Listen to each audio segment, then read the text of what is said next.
შენთან გაიარა ტრენინგი, შემდეგ ჰქონდა ესეთი შემთხვევა, მაგრამ სიცოცხლე ვერ გადაარჩინა, იმიტომ რომ კარგად არ ასწავლე. გრუპის სამკურნალოდ შეთავაზებული ალტერნატიული მეთოდი გადმოტანილი არის ანაფილაქსიის სამკურნალო პირველ მეთოდად. ხო, აი საერთოდ რანაირი კავშირია? დიდი ალბათობით თავის ყველაზე ახლობელ და საყვარელ ადამიანებთან დაჭირდება ამის გაკეთება, ხო? იგივე არის, რომ ბუს გამოეკიდო ავტომატის ჯერით. ადამიანები ხო ნახშიროზაკს ამოვისუნთქავთ, ამ ნახშიროზაკს ჩავუსუნთქავ, ამ ადამიანს რანაირად გადავარჩენ. თუ კიდე 16-აზონს დაალევ და შველის ერთადერთი დასკვნის გაკეთება შეიძლება მაშინ. ეს არ იყო ანაფილაქსიური რეაქცია, მორჩა. განწირული კივის ვიღაცა ადამიანი ითხოვს დახმარებას და ხედავ რომ მეორე დაზარალებულიც არის, რომელიც ხმას არ იღებს. პირველი ვისე ხმარები. ჯერ ნეკნი უნდა მოტეხო. მე რომ მოტეხავ, ისე უნდა მოწყდეს, რომ იმან ის გაიგეთო საქმეა, ბასრი წვედი და მე ისე უნდა დააწვირო, ის წვედი მაინც შეარჩო სადღაც. საქართველოს შეგიძლია მოითხოვო, მაგრამ უბრალოდ არ მოგეცემა. ადამიანები გვდებიან ჩვენს გარშემო და ჩვენ გლობის მეც არაფერს არ ვაკეთებ. აი რატო შეიცვალა ეს? ანუ მაგის საფუძველი რა იყო? ხარო ბოლოსკენ გადავიდა სასუნთქი გზების გახსნად. ხალებს უფრო ნაკლებად ეხმარებიან გულფიტრის ანიმაციის თვალსაზრისით, ვიდრე კაცებს. ჩვენი წინა შეხვედრიდან პატარა ამონარიდი ძალიან გავრცელა და იქნება ეს ამონარიდი გავრცელდეს.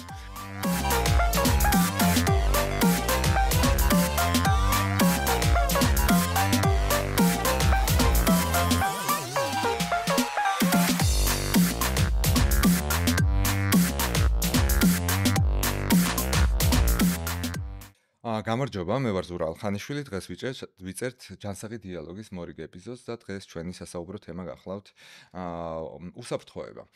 პირველად დახმარება, ის მინიმალური წესები, რომელიც უნდა ვიცოდეთ იმისათვის, რომ ჩვენ გარშემო ადამიანები გადავარჩინოთ, იმიტომ რომ აღმოჩნდა, რომ პრობლემები გვაქვს ამ მიმართულებით ქვეყანაში, ხშირად ხდება უბედური შემთხვევები და ადამიანებმა არ იციან როგორ უნდა მოიხსნեն. სწორედ ამიტომ ჩვენი დღევანდელი სტუმარი, უკვე მეორე ჩვენს პოდკასტში არის არჩილ მარშანია, რომელიც სწორედ აი ამ თემის განვითარებას ცდილობს ჩვენს ქვეყანაში, აქვს თავისი პირველადი დახმარების ცენტრიც, სადაც ადამიანები მუდმივად გადიან აი ასეთი ტიპის სწავლებებს.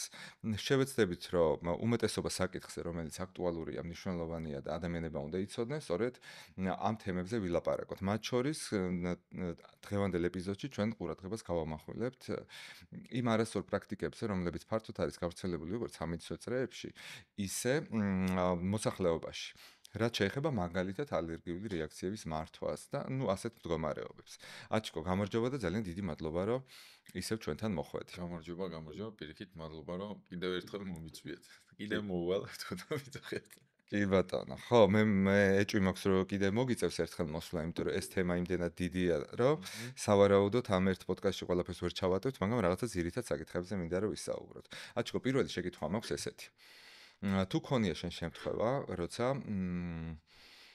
ადამიანი ვიღაც მოვიდა შენთან გაიარა ტრენინგი, შემდეგ ჰქონდა ესეთი შემთხვევა, მაგრამ სიცოცხლე ვერ გადაარჩინა, იმიტომ რომ კარგად არ ასწავლე. არა, ეგეთი ის რა ქვია, რომ სასიკვდილო მე ვარ მხოლოდ ეგეთი რაღაცა არ ქონია. ეგეთი რაღაცა რომ მოხდეს, ამას ობიექტურად ვერ შევაფასებთ. იმიტომ რომ გადარჩენის შანსი რეალურად დაბალია ძალიან. და ამ დროს თავარია რომ იმოქმედო. შეცდომებიც მოსულა, თავარი არ გავჩერდეთ და მეტიც თვითონ ამის სწავლებაში, სწავლების დროს ხაზი უნდა გაისვას იმასაც, რომ მაღალი მოლოდინი არ კონდეს ადამიანს. იმიტომ რომ არსებობს ესეთი ფსიქოემოციური, აშლილობა თუ პრობლემა, როგორც შეიძლება ითქვას, ლურჯი კოდის სინდრომი, შეიძლება სიტყვა მეშლება, არ ვიცი, მაგრამ ეს პოსტტრაუმული შფოთვითი აშლილობის მაგვარი მოვლენა არის, როდესაც აი მაგალითად გულფიტრის რეანიმაციაში ჩაატარებ და ადამიანი ვერ გადარჩება. და მე გეწყება ამაზე შფოთვა, რომ აი მე ხო რამე ხო არ შემეშალა, ჩემი ბრალი ხო არა და არა, ეს არავის ბრალი არ არის. პირიქით ადამიანს, როდესაც კრიტიკულ მდგომარეობაში ამის გადარჩენის შანსები ისედაც მინიმალურია, სულ რო სწორად გავაკეთოთ ყველაფერი, ამიტომაც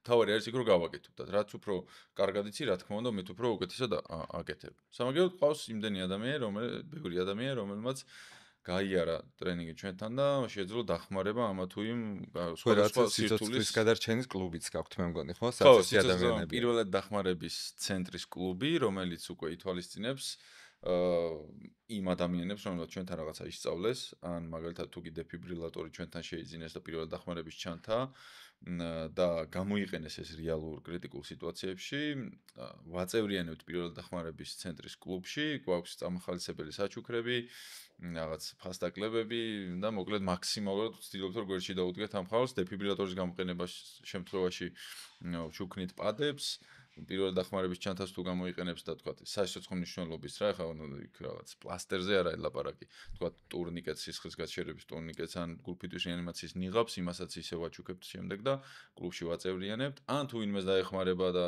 თქვა გადაარჩენს სიცოცხლეს ან სისხლდენას გააჩერებს და ასე შემდეგ მაგ შემთხვევაშიც ვაწევრიანებთ კლუბში და ვცდილობთ რომ ამით мотиваცია შევქმნათ და ადამიანებს ვაჩვენოთ რომ პირველად დახმარება კრიტიკული მნიშვნელობის ეს არის განათლება არის და მაგის გარეშე ადამიანის გადარჩენის შანსები თითქმის ნულის ტოლია, იმიტომ რომ სასწრაფო სამედიცინო დახმარების ბრიგადა რამდენ ხანში მოვა სულ საერთაშორისო სტანდარტებში ჩავждეთ. საშუალოდ არის მიმართვიანობა განვითარებულ ქვეყნებში არის 8 წუთი, ოღონდ დარეკვიდან 8 წუთი. მაგრამ რო წარმოვიდგინოთ ჩვენ რომ ვიღაცას რაღაც დაემართა გული გააჩერა სიტყვაზე და არ სუნთქავს და უგონო არის და სასწრაფოდ ჭირდება გულფიტვის რეანიმაცია. ეხლა იქ რა თქმა უნდა შეიქმნება პანიკა, ვიღაცას გაახსენება რომ დარეკოს, ხო დაიკარგა რაღაც 1-2 წუთი კარგ ვარიანტში.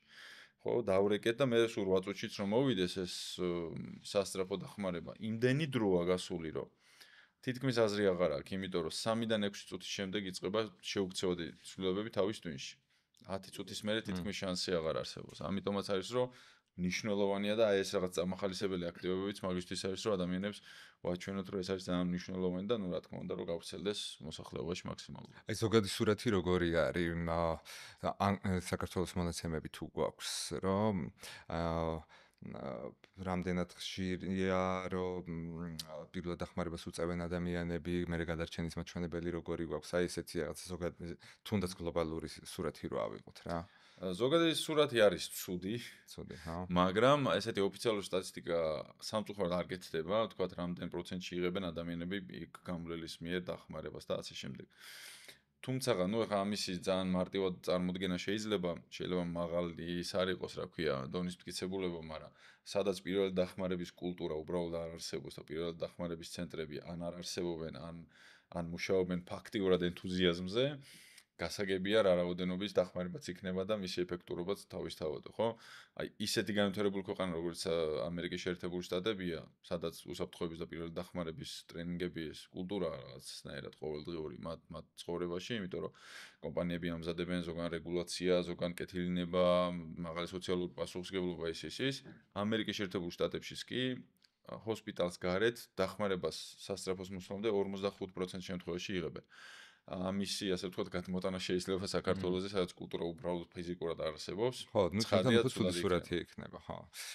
აქ ალბათ ყველაზე მნიშვნელოვანი მაინც ის არის, როცა ადამიანი საკუთარ თავს უსვამს შეკითხვას, რომ აი რატო უნდა გავიარო მაგალითად პირველად დახმარების ტრენინგი, ხო, რომ დიდი ალბათობით თავის ყველაზე ახლობელ და საყვარელ ადამიანებთან დაჭირდება ამის გაკეთება, ხო, იმიტომ რომ სურათი ხა ზოგადად როგორია, რომ უმეტესად ეს ყველაფერი ხდება რაღაც დახურულ სივრცეებში, ხო, მაგალითად სახლში. და იმ სახლში როგორც წესი არიან ახლობელი ადამიანები, მაგათ ოჯახის წევრები და მათ თუ აქვთ ეს ცოდნა და შეუძლიათ რომ რაღაც დახმარება გაუწიონ, მათ აქვს შანსი რომ ეს ადამიანი გადაარჩინონ. ხო არ მეშლება ხო ესე არის ზოგადად. კი, სწორია, აბსოლუტურად სწორია. ეს არის ძალიან არასწორი შემდგომა არის ხოლმე, რომ თითქოს ეს მხოლოდ სოციალური პასუხისმგებლობა და მაღალი სამოქალაქო პასუხისმგებლობა, რაშიც ცუდი არაფერი არ არის გასულს, მაღალი სოციალური პასუხისმგებლობა სულ ყველას ცხადია. მაგრამ ყველაზე მნიშვნელოვანი ის არის, რომ მაგალითად გულის გაჩერების ეპიზოდების უმეტესობა ხდება სახლში. ანუ ეს რას ნიშნავს, რომ გულფიტვის რეანიმაციის ჩატარება ცხოვრებაში ერთხელმაინც თუ მოგვიწევს თითოეულ ჩვენთაგანისთვის. ყველაზე მაღალი ალბათობით ჩვენი პაციენტი შესაძლოა იყოს ჩვენივე ოჯახის წევრი ან ახლო მეგობარი. ანუ სოციალურ პასუხისმგებლობამდე ეს ცოდნა და ამის რუტინულად განახლება, ეს არის ჩვენი ოჯახისთვის მიღებული სასიცოცხლო მნიშვნელობის განათლება, რომელიც უნდა იყოს კულტურაში. მაგას ვამბობ ხოლმე ძალიან ხშირად. აი როგორც საცივი კეთდება ახალ წელს, დაბადების დღეს ვიხდით, არ ვიცი, ნაბახუსებზე ვისვენებთ და მივდივართ სადღაც ხინკლის საჭმელად, ხო? აი აი ეს ყოველდღიური რუტინაში არსებულ კულტურაზე მაქვს საუბარი. აი ეს ასევე უნდა იყოს, ზუსტად 2 წელიწადში ერთხელ მაინც ადამიანს თვითონ უნდა უნდოდეს და თვითონ უნდა ხვდებოდეს რატომ არის მნიშვნელოვანი და თვითონ უნდა გადიოდეს ამას. და პლუს ამას უნდა დაემატოს, რა თქმა უნდა, სხვა კომპანიები, რომლებიც უკვე სოციალურ პასუხისმგებლობას გამოიჩენენ, იმიტომ რომ ერთი არის გულის გაჩერების ეპიზოდების, რომ უმეტესობა რო ხდება სახლში, მაგრამ დანარჩენი ხო ქუჩაში ხდება. კომპანიები სადღაც დახურულ სივრცეებში ხო ხდება, საჯარო თავშეყრის ადგილებში ხო ხდება. მარტო გულის გაჩერება ხო არ არის, იქ ტრავმა არის, იქ სისხლდენა არის, 1000 რაღაცა ხდება. ამიტომაც სადაც ბევრი ხალხი იკრიბება, იქ უნდა იყოს უსაფრთხოების კონცეფციას და უსაფრთხოება მარტო სახანძროს არ ნიშნავს. სახანძროსთან ერთად ეს უნდა იყოს პირველადი გადაუდებელი დახმარება, იმიტომ რომ სწორად და ეფექტურად ჩატარებული პირველადი დახმარება აორმაგებს ან ასამაგებს გადარჩენის შანსებს. და მე ეს ყველა ერთად რომ თუ მოვინდომებთ, მე იქნება ეს, მაგრამ სამწუხაროდ ძალიან ცუდი დამოკიდებულება გვაქვს საქართველოში. ჩემ დროს ადრე ახალგაზრდობაში ესეთი ის იყო ხოლმე ანეკდოტი, რომ ქართველებს ერთადერთი ისი ორგანიზებად შეგვიძლია, ეს არის ქელეხიო რა, დანარჩენი არაფერი არ ვიცი. ეს მართალია ტყუილია, ეგ ცალკე საკითხი არის, მაგრამ ერთი შეხედვით რო გადავხედოთ ახლა ჩვენს უახლოეს წარსულს რა, რამდენი გახმაურებული შემთხვევა იყო, უბედური შემთხვევა, რომლის შემდეგაც დაიღუპნენ ადამიანები, ადამიანის სიცოცხლეზეა საუბარი. და რა შეიცვალა ჩვენში, ან რა შეიცვალა ჩვენს გარშემო? ფაქტიურად არაფერი. თუ შეიცვალა, რამდენად ადეკვატური იყო ეს? არ შეიძლება ეს ასე რომ გაგრძელდეს, ეს არ შეიძლება, იმიტომ რომ ადამიანის სიცოცხლეზე არის საუბარი. და ეს ყველამ ერთად უნდა გავიაზროთ და პირველად დახმარება რატომღაც რო აღმოჩნდა რაღაც ფურცელზე მოსაბჭიჭკი რაღაც, რომელიც არ ვიცი ვინ გააუფასურა მისიან ეს არსიან რატო ვართ ესე ამ ქვეყანაში. ეს უნდა გახდეს ცოტა სერიოზული აღქმის საგანი. ხო, აი საინტერესო არის აი ეს უსაფრთხოების კულტურა რატო არ ჩამოყალიბდა ჩვენთან, ხო? ანუ ეხლა შენ ხარ ის ერთ-ერთი ადამიანი, ერთ-ერთი პირველი თუ არა, რომელმაც ამ საკითხებზე ზრუნვა დაიწყო წლების წინ, ხო? და ეხლა პულსზე ხელი გიდევს, ხო? იცი ეხლა რაც ხდება ზოგადად და ათასობით ადამიანი დადის თქვენთან და მათაც უსმენ და იმ ინფორმაციასაც იღებ, ხო? ზოგადად, ანუ ცნობიერება, ინფორმირებულობა ამ საკითხების მიმართ როგორია, ან თუნდაც დამოკიდებულება როგორია, ხო? იმიტომ რომ ვიღაცები მოდიან მაგალითად იმისთვის, რომ რაღაცა ვალდებულებები გააჩნიათ. გიფიქრე მაგაზე, აი, რატომ მოხდა ესე, რომ აი ძალიან არასერიოზულად იქნა აქმული ეს პირველადი დახმარების საკითხები? კი, მაგაზე შეიძლება კონდეს ნეტა. მიფიქრია, კი და მულტიფაქტორულია, რა თქმა უნდა, ერთი რაღაც კონკრეტული მიზეზი არ არსებობს, არის სუბიექტური და არის ობიექტური.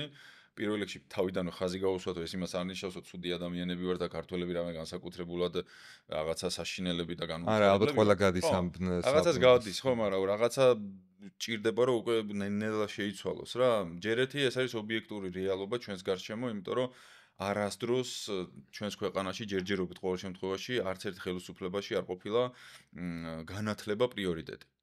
ოღონდ ახლა რაღაც პოლიტიკურ განცხადებას კი არ ვაკეთებ, ეს გასაგებიც იყო, იმიტომ რომ გშიოდა ბოლო და აგერ სულ რამდენიმე ათეული წლის წინ ერთმანეთს ხოცავდით ქუჩაში და ასე ანუ სხვა გაცილებით ეგზისტენციური პრობლემები ქონდა პირდაპირ მნიშვნელობით, ხო?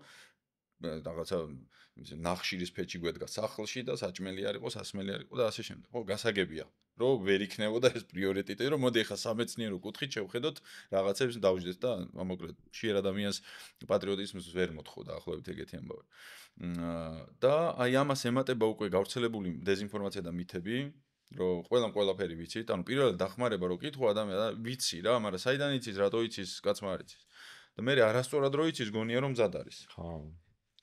და ეს შეცვლილი ცნობიერება, ეს არსებული სოციალური პრობლემები და ასე შემდეგ და ასე შემდეგ, ეს ყველაფერი შემდეგ უკვე ჩვენს ასე ვთქვათ, პასუხისმგებლობაზეც აისახება, ამაზე არ ვფიქრობთ უბრალოდ და საბოლოო ჯამში ვიღებთ იმ შედეგს, რომ ვართ აი ხა იქ, სადაც ვართ. ანუ წარმოიდგინე, რომ აი ჩვენი შვილების ჯანმრთელობა არ გვადარდებს და ჩვენი შვილების სიცოცხლე და უსაფრთხოება არ გვადარდებს. აი ესე უხეშად რო თქვა, შეიძლება ესე გამოდიოდეს, ხო? მაგრამ ეს იმიტომ კი არა, რომ ცუდი ადამიანები ვართ. იმიტომ რომ ეს ჩვენ კულტურაში ჯერჯერობით ვერავინ ვერ ჩასვა. და ნაბიჯ, როდესაც მივყვებოდი ამას, ისეთი პრობლემები და ისეთი, ვთქვათ, დაბრკოლებები გამოჩნდა, რომ ჩემთვისაც გარკვეულწილად იმ მიუხედავად იმისა, რომ გასაგებია რა, მეც გავღიზიან და გავბრაზდი ერთი ოჯი ძალიან ბევრჯერ რა, მაგალითად, როდესაც დავიწყეთ პირველი დახმარების, ასე ვთქვათ, კურსების ჩატარება, ამის პარალელურად ბევრი ადამიანი იყო ხოლმე, რომ აიცი რა, მე ამის ფინანსური რესურსი არ მაქვს და ძალიან მინდა არა და გავლა რა და სწავლა მინდა და ეს ჩემი აზრით როგორი ის არის, იცი, აი ადამიანს სწავლა რომ უნდა და ამის საშუალება არ აქვს, ეს არის ძალიან ცუდი რაღაცა. იგივე არის აი საჭმელი რომ არ აქვს რა და საკვები რო არ აქვს ადამიანს და როშია. დაახლოებით ეგეთ იმაზე მყავს აყვანილი ჩემთვის ყოველ შემთხვევაში. ხო და მაგ დროს ფიქრობდი რომ მართლა ადამიანს რო რაღაცის რესურსი არ აქვს, რატო არ უნდა ქონდეს რაღაცა შანსი, ხო ნორმალურ ქვეყანაში ეს რაღაცა დაფინანსებულია იქ, რაღაცა დონორია იქ რაღაცა, მაგრამ მე ხა ჩემთვის ვიყავი არ დონორი ყავდა არავინ. არც სოროსი მაფინანსებდა და არც მასონები და მოკლედ გავაკეთე საქველმოქმედო პროექტი, რომელიც დღესაც გრძელდება, რა თქმა უნდა, ოღონდ ცოტა შევცვალე და რატო შევცვალე ხო? წარმოიდგინე, საქველმოქმედო პროექტი გავაკეთე, გადაარჩინე სიცოცხლე ისწავლე გულფრიდის რეანიმაცია, რომელიც თავაზობდა ადამიანებს, რომ ისწავლეთ, მე მოდით მე გასწავლით და ფული არა გაქვს და საფასური იქნება ერთი დიდი მადლობა, დრო არა გაქვს მოდი შაბათ-კვირას ჩაგიტარებ ამ ყველაფერს. და რას ვაკეთებდი ახლა? ეს იყო სრულად პირდაპირ ჩემი ის ხო, რა. მახსოვს ეგ. ჩემით მივდიოდი, ჩემი შრომით და იმით, რა ქვია, სისხლით და უფლით მოპოვებული თანხას ვიხდიდი, ვქირაობდი, საჩუქრებს ყიდულობდი, ვაორგანიზებდი ლანჩს და ის, იმიტომ რომ ყველაფერს თავისი წესი აქვს რა, ისი არ არის, ახლა როგორც არის, რომ ერთ ოთახში დაჯექი ოღონდ და რაც შეიძლება მეტი ადამიანი დასვი და ორი მანეკენი დადე და ერთი რო არ მუშაობს და არ ხდება ტრენინგს აქვს თავის ჩატარების წესი, ეს არ უნდა იყოს მოსაბჭიჭი, იქიდან რომ გამოდის ადამიანი, რომ შეხვალ იმაზე უკეთესი უნდა გამოხვიდე, რაღაც ცოდნით უნდა გამოხვიდე. ამ ყველაფერს ჩემით ვაორგანიზებდი, დრო, ენერგია და ფული სულ ჩემი იყო და წარმოიდგინე მე საზღვარგარეთ მუშაობ, ხო, ძირითადად საქართველოში რო ჩამოდივარ ყოველ მეორე თვეს რა, უმეტესად წასული ვარ, ეგ ყოველ მეორე თვეს არ გამოდის. სულ მაქვს ხოლმე სამი შაბათ-კვირა და ამ სამი შაბათ-კვირა ჩემ შვილებთან რო ყოფილიყავი, მაგის ნაცვლად ვიყავი და ლექციებს ვატარებდი, ესე ჩემი, ესე ვთქვათ, ორგანიზებით, ხო? და პრობლემა რაში წარმოიქმნა? არ მოდიოდნენ, რეგისტრირდებოდნენ ადამიანები და არ მოდიოდნენ. ხო, რაღაცა საბოლოო ჯამში მე რო გადავხედე რამდენიმე წლიან მოღვაწეობას, ასე ვთქვათ. დაახლოებით 1/13 ადამიანი არ მოდიოდა, თან არ მოდიოდა როგორ? არც გაფრთხილებდა წინასწარ. იმიტომ რომ უფასო იყო. იმიტომ რომ უფასოა რა, ეხლა ვიღაც მარშანი იქ რაღაც დილით გაიღვიძა რაღაც, ანუ ეს ცალსაღად უპასუხისგებლობა არის ეგ რა უბრალოდ, რომ არც არ შენ თავს პატივს და არც იმ ადამიანს, რომელიც შენთვის იქ წვალობს და დროს და ენერგიას და ფულს ხარჯავს ბოლო-ბოლო, ხო? და ნუ საბოლოო ჯამში ნუ მეც ახლა შევწუხდი ახლა როდემდე შეიძლება ეს გაგრძელდეს ახლა რა ამომივიდა მეც გაში რა. გავანებე რა თავი და შევწყვიტე ეგ პროექტი საერთოდ. იმიტომ რომ ნუ ნერვები მომეშალა, ნუ ახლა მაინც ვაგრძელებ ცხადია. მაგრამ ცოტა ვის შეუცვალე რა. თავიდან მინდოდა რომ სიმბოლური თანხა ხوار გადავახდევინო და მე უკან დაუბრუნო თუ არ ისა თუ მოუვა და რაღაც ეგეთი სისულელეები არის. ძალიან ზედმეტი ენთუზიაზმი რო და რაღაცის გაკეთება. მაგრამ მე იმ ხელა ის იყო ბუღალტერია ეგ რო დავანებე თავი და ახლა უბრალოდ აი ვარჩევ რა და ისე შერჩევით ვეძახი. მოდი მას ვიზავ ჩავატარებ და ესე საქველმოქმედებას ცოტა არსი შეუცვალე რა. ან მე ვისაც ვიცნობ და ასე შემდეგ რა, თორე სხვანაირად არ გამოდის. გამართლებს სავარაუდოდ. ხო და სხვანაირად არ გამოდის, იმიტომ რომ ეს არის ერთ-ერთი მიზეზი, რომ ჩვენ არ გაგვაჩნია ერთი მისი ცოდნა, არავის არ უთქვია რატო ეს მნიშვნელოვანი და ეს ყველაფერი აისახება იმაზე, რომ ამას უმნიშვნელო რაღაცა დავღვიქოთ. იმდენადაც კი, რომ რიგ შემთხვევებში უბრალოდ შეიძლება აი პირდაპირ მნიშვნელობით ბოდიშმა ფეხებზე დაიკიდო ადამიანის შრომა და ესე არ გაიზმროდით, გააგრძელეთ და არ მიხვიდე. ხო? აი ეს არის აი საბოლოო ჯამში ეს ჩვენი სოციალური პრობლემები, ობიექტური რეალობა, ჩვენი დამოკიდებულება ამ იმაზე ეს ყველაფერი ერთად ქმნის იმ პრობლემას, რომ ჩვენი შვილების უსაფრთხოებაზეც კი არ ვფიქრობთ. ხო თითქოს ძალიან მარტივია, რა როგორ შეიძლება მაგალითად ბავშვს უშვებდე სკოლაში, ბაღში, უნივერსიტეტში, ნუ უნივერსიტეტში ბავშვი აღარ არის, მაგრამ შვილი ხო არის. ბანაკში საზაფხულო თუ საზამთრო ბანაკში და არ ფიქრობდე იმას, რომ იქ რამე თუ მოხდა, რა ეშველობა ამ ბავშვს, ვინ მიხედავს. ეხლა ვფიქრობთ, რომ აი მოდი კაშნე თუ როგორც ქვია ქართულ დარბაზში, გავაკეთოს და ყელი არ ასტკიდეს თუ რაღაც. თბილად ჩაიცვი, მამა გენაცვალოს, თუ დედა გენაცვალოს, სადღაც ფეხი არ დაგიშველდეს რაღაცა. თქვათ, ტრავმა მიიღო ვიღაცამ იქ, რაღაცა აფეთქდა, ცეცხლია, აი ამ დროს რა ხდება და ვინ აგვარებს ამ პრობლემას? მაგაზე არ ვფიქრობთ. სახლიდან რო გამოდივართ, აი 9 ჯერ ხო კეტავ იმას ჩვევაში გაქვს, რომ 9 ჯერ უნდა გადაატრიალო რა. 9 ჯერ თუ რამდენჯერ არის ხო? აი რა აზრია ხო ეხლა ეს ერთით შევა თუ 10-ით შევა. დაცვა თითქმის იგივეა, რაღაცა რამდენიმე ტონაში განსხვავება შეიძლება იყოს, რომ დაარტყა კედელს, მაგრამ სად გაიგია როდის ნახე ბოლოს, რომ ვიღაცა უროთი მიდგა კარს და ანგრევს, ხო ასე? აი ამაზეც კი ვფიქრობთ, იმიტომ რომ თავში არის ჩადებული, მაგრამ მეორე მხარეს, ანუ ამ შვილებზეც არ ვფიქრობთ. თან მაგალითებიც უამრავია სამწუხაროდ. ხო, და ბოლო 10 წლის ის რო დავიწყოთ, ანუ რამდენ რამაც ეს რაც გახმაურებულია, რაც გაუხმაურებელი იქს ხო სტატისტიკაშია. ადამიანები კვდებიან ჩვენს გარშემო და ჩვენ გლოვის მეც არაფერს არ ვაკეთებთ. ფაქტიურად ესე გამოდის საბოლოო ჯამში. თუმცა კიდე ერთხელ ვიძახი, ეს გასაგებია, ეს ყველა ქვეყანაში ალბათ ასე თუ ისე მეტნაკლებად ესე იყო, ამას დრო სჭირდება, მაგრამ უკვე ძალიან ბევრი დროა გასული და უკვე რაღაცა ქმედითი ნაბიჯები არის გადასადგმელი და ეს რო რაღაცა ის იყოს, თორე პირველი ყველაზე მნიშვნელოვანი და ის რაც ჩემი მასში მახსენდება, ეს არის მუხრან მაჭავარიანის გარდაცვალება რა, ისე სცენაზე დაიღუპა უდიდესი პოეტი, სიტყვის სათქმელად და სავარაუდოდ ლექსის სათქმელად სიყვასული.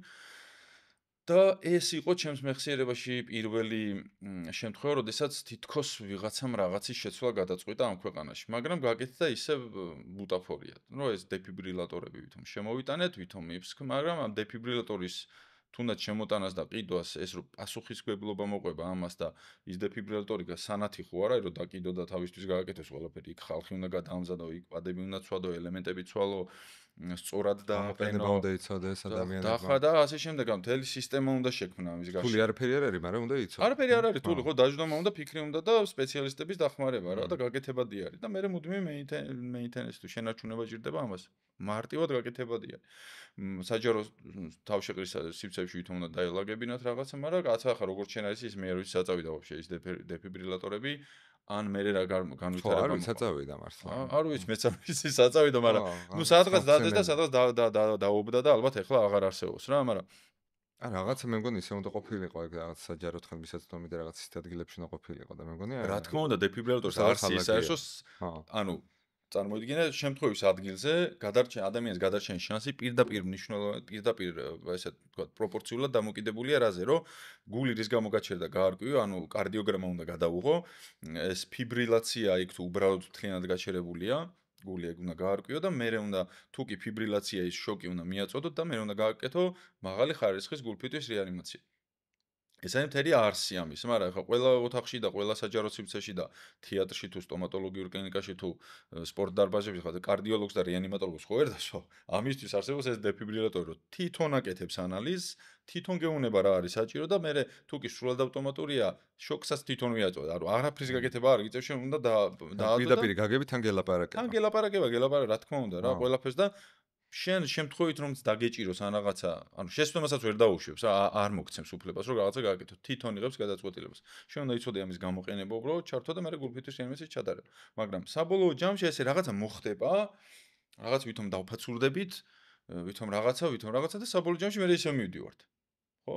და ანუ ხო, მანდ ალბათ აი ხო რაღაც რამდენიმე საკითხია რა, რამაც შეიძლება რომ ეს ყველაფერი ან როგორ ლინდება მაგალითად, ხო ხა ის პირველი შეკითხვაც რა თქმა უნდა ხუმრობით დაგისვი, მაგრამ ეგ მომენტიც რომ რაღაცა რა ვიცი, აბა გიგადავარჩენ და არ ვიცი და რაღაცა ეგ თემებიც მუშაობს და ასევე ხა გუშინ მაგალითად ტრენინგზე ესეთი მაგალითი მოყვნენ, სხვისი მაგალითი მოყვნენ რა, რომ ამ დაწესებულებაში ადამიანიო შემოვიდაო აი შემოვიდაო და დავარდა და დაიღუპაო რა მოკვდა ეს ადამიანი და ეს სხვანაირ კონტექსტში იყო მოყოლილი ანუ იმ კონტექსტში რომ მე ჩვენ გბრალდებოდაო რა რომ აი თქვენ რაღაცა манипуляცია ხوار ჩაატარეთ რის გამოც ეს ადამიანი დაიღუპაო ისტორია ეს იყო მაგრამ ამ თემას ცოტა რომ ჩაუღრმავდი და დაფიქრდი აქ არის რომ ეს კაცი რომ შემოვიდა და დავარდა და მოკვდა გული გაჩერდა ხო იქ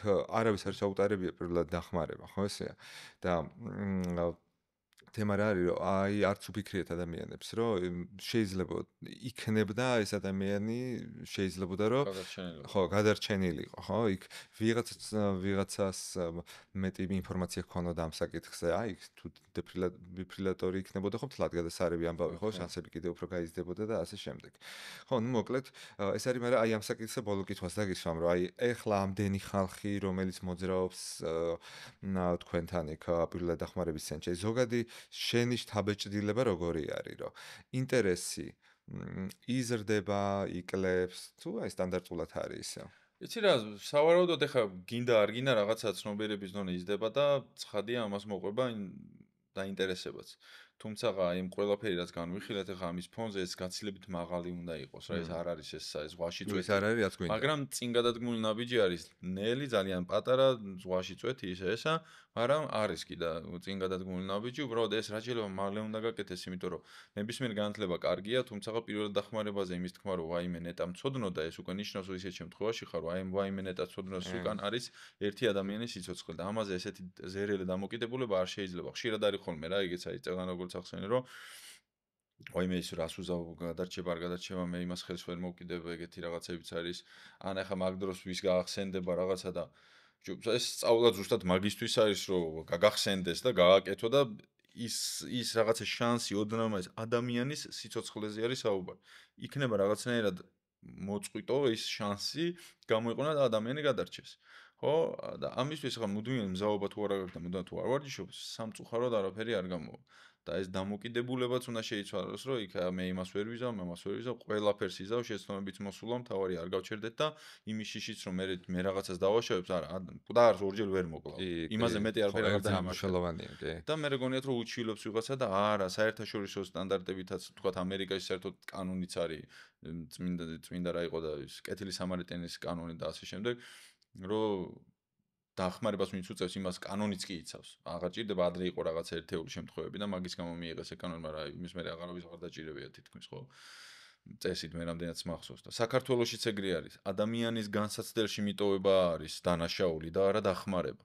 ამ დახმარება როგორ გააკეთო, რომ შეცდომა არ დაუშვა რაღაცა. არა, თუნდაც რომ დავუშვათ, მე რა. ხო, რამე რა, აი თავარია მის იდენტიფიცირება. რა თქმა უნდა, ცუდად გაკეთებული გულფიტის რეანიმაცია უკეთესია, ვიდრე საერთოდ არ გაკეთება, ხო. ალბათ აი აქ საკითხები არის ხოლმე, ხო, რომ აი ზიანი არ მივაყენო და ასე შემდეგ საკუთარ უსაფრთხოებად თემა, მაგრამ მაგაზე მე ვისაუბროთ. მოდი აი ყველაზე გავრცელებული შეკითხვა რაც არის ხოლმე რა შეკითხვასაც ვამენ ხოლმე მაგ დროს, ერთ-ერთი არის, რომ მაგალითად აი მასაჟის დროს თუ შემიძლია რომ ადამიანს აი მკერდის ვალი მაგალითად ჩავუმტრიო, ნეკნები დავუმტრიო და ასე შემდეგ. რეალურად თუ არის ეს შესაძლებელი და ესეთი რაღაც შესაძლებელი რომ მოხდეს და თუ კი მოხდა, ნუ რა მოხდება. კი, შესაძლებელია მეტის გულფიტვის რეანიმაციის დროს გარკვეული ზიანი ადგება ადამიანს, რა თქმა უნდა, მაგრამ აბსოლუტურ უმეტეს შემთხვევაში ეს არ არის რაღაცა მაღალ პრიორიტეტული დაზიანება, სიცოცხლისთვის საშიში, ერთი იმიტომ რომ ის ადამიანი უკვე მკვდარია, იმიტომ რომ გულფიტვის რეანიმაციას თუ აკეთებ, ესე იგი ეს ადამიანი უგონოა და არ სუნთქავს და იქ ყველაფერი გასაგებია.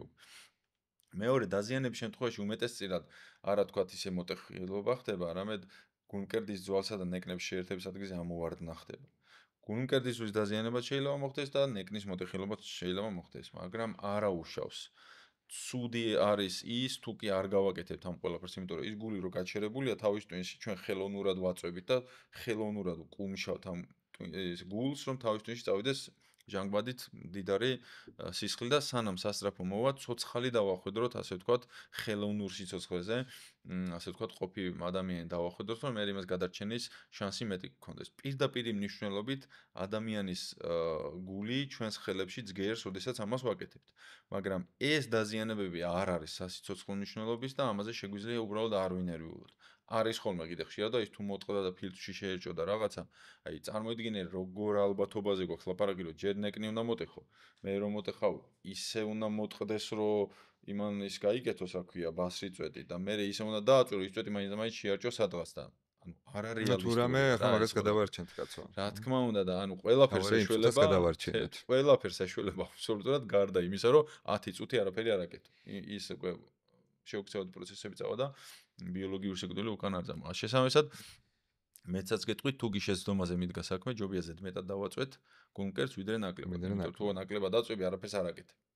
ამიტომაც კი, მოკლე პასუხი კი, რომ დაზიანება შეიძლება მოხდეს გულფიტვის რეანიმაციის დროს, მაგრამ არა, ეს ანერვიულო არ არის. კი ბატონო, მოდი მოკლედ გავიაროთ აჩიკო, აი ეს საფეხურები ხო პირველად დახმარების.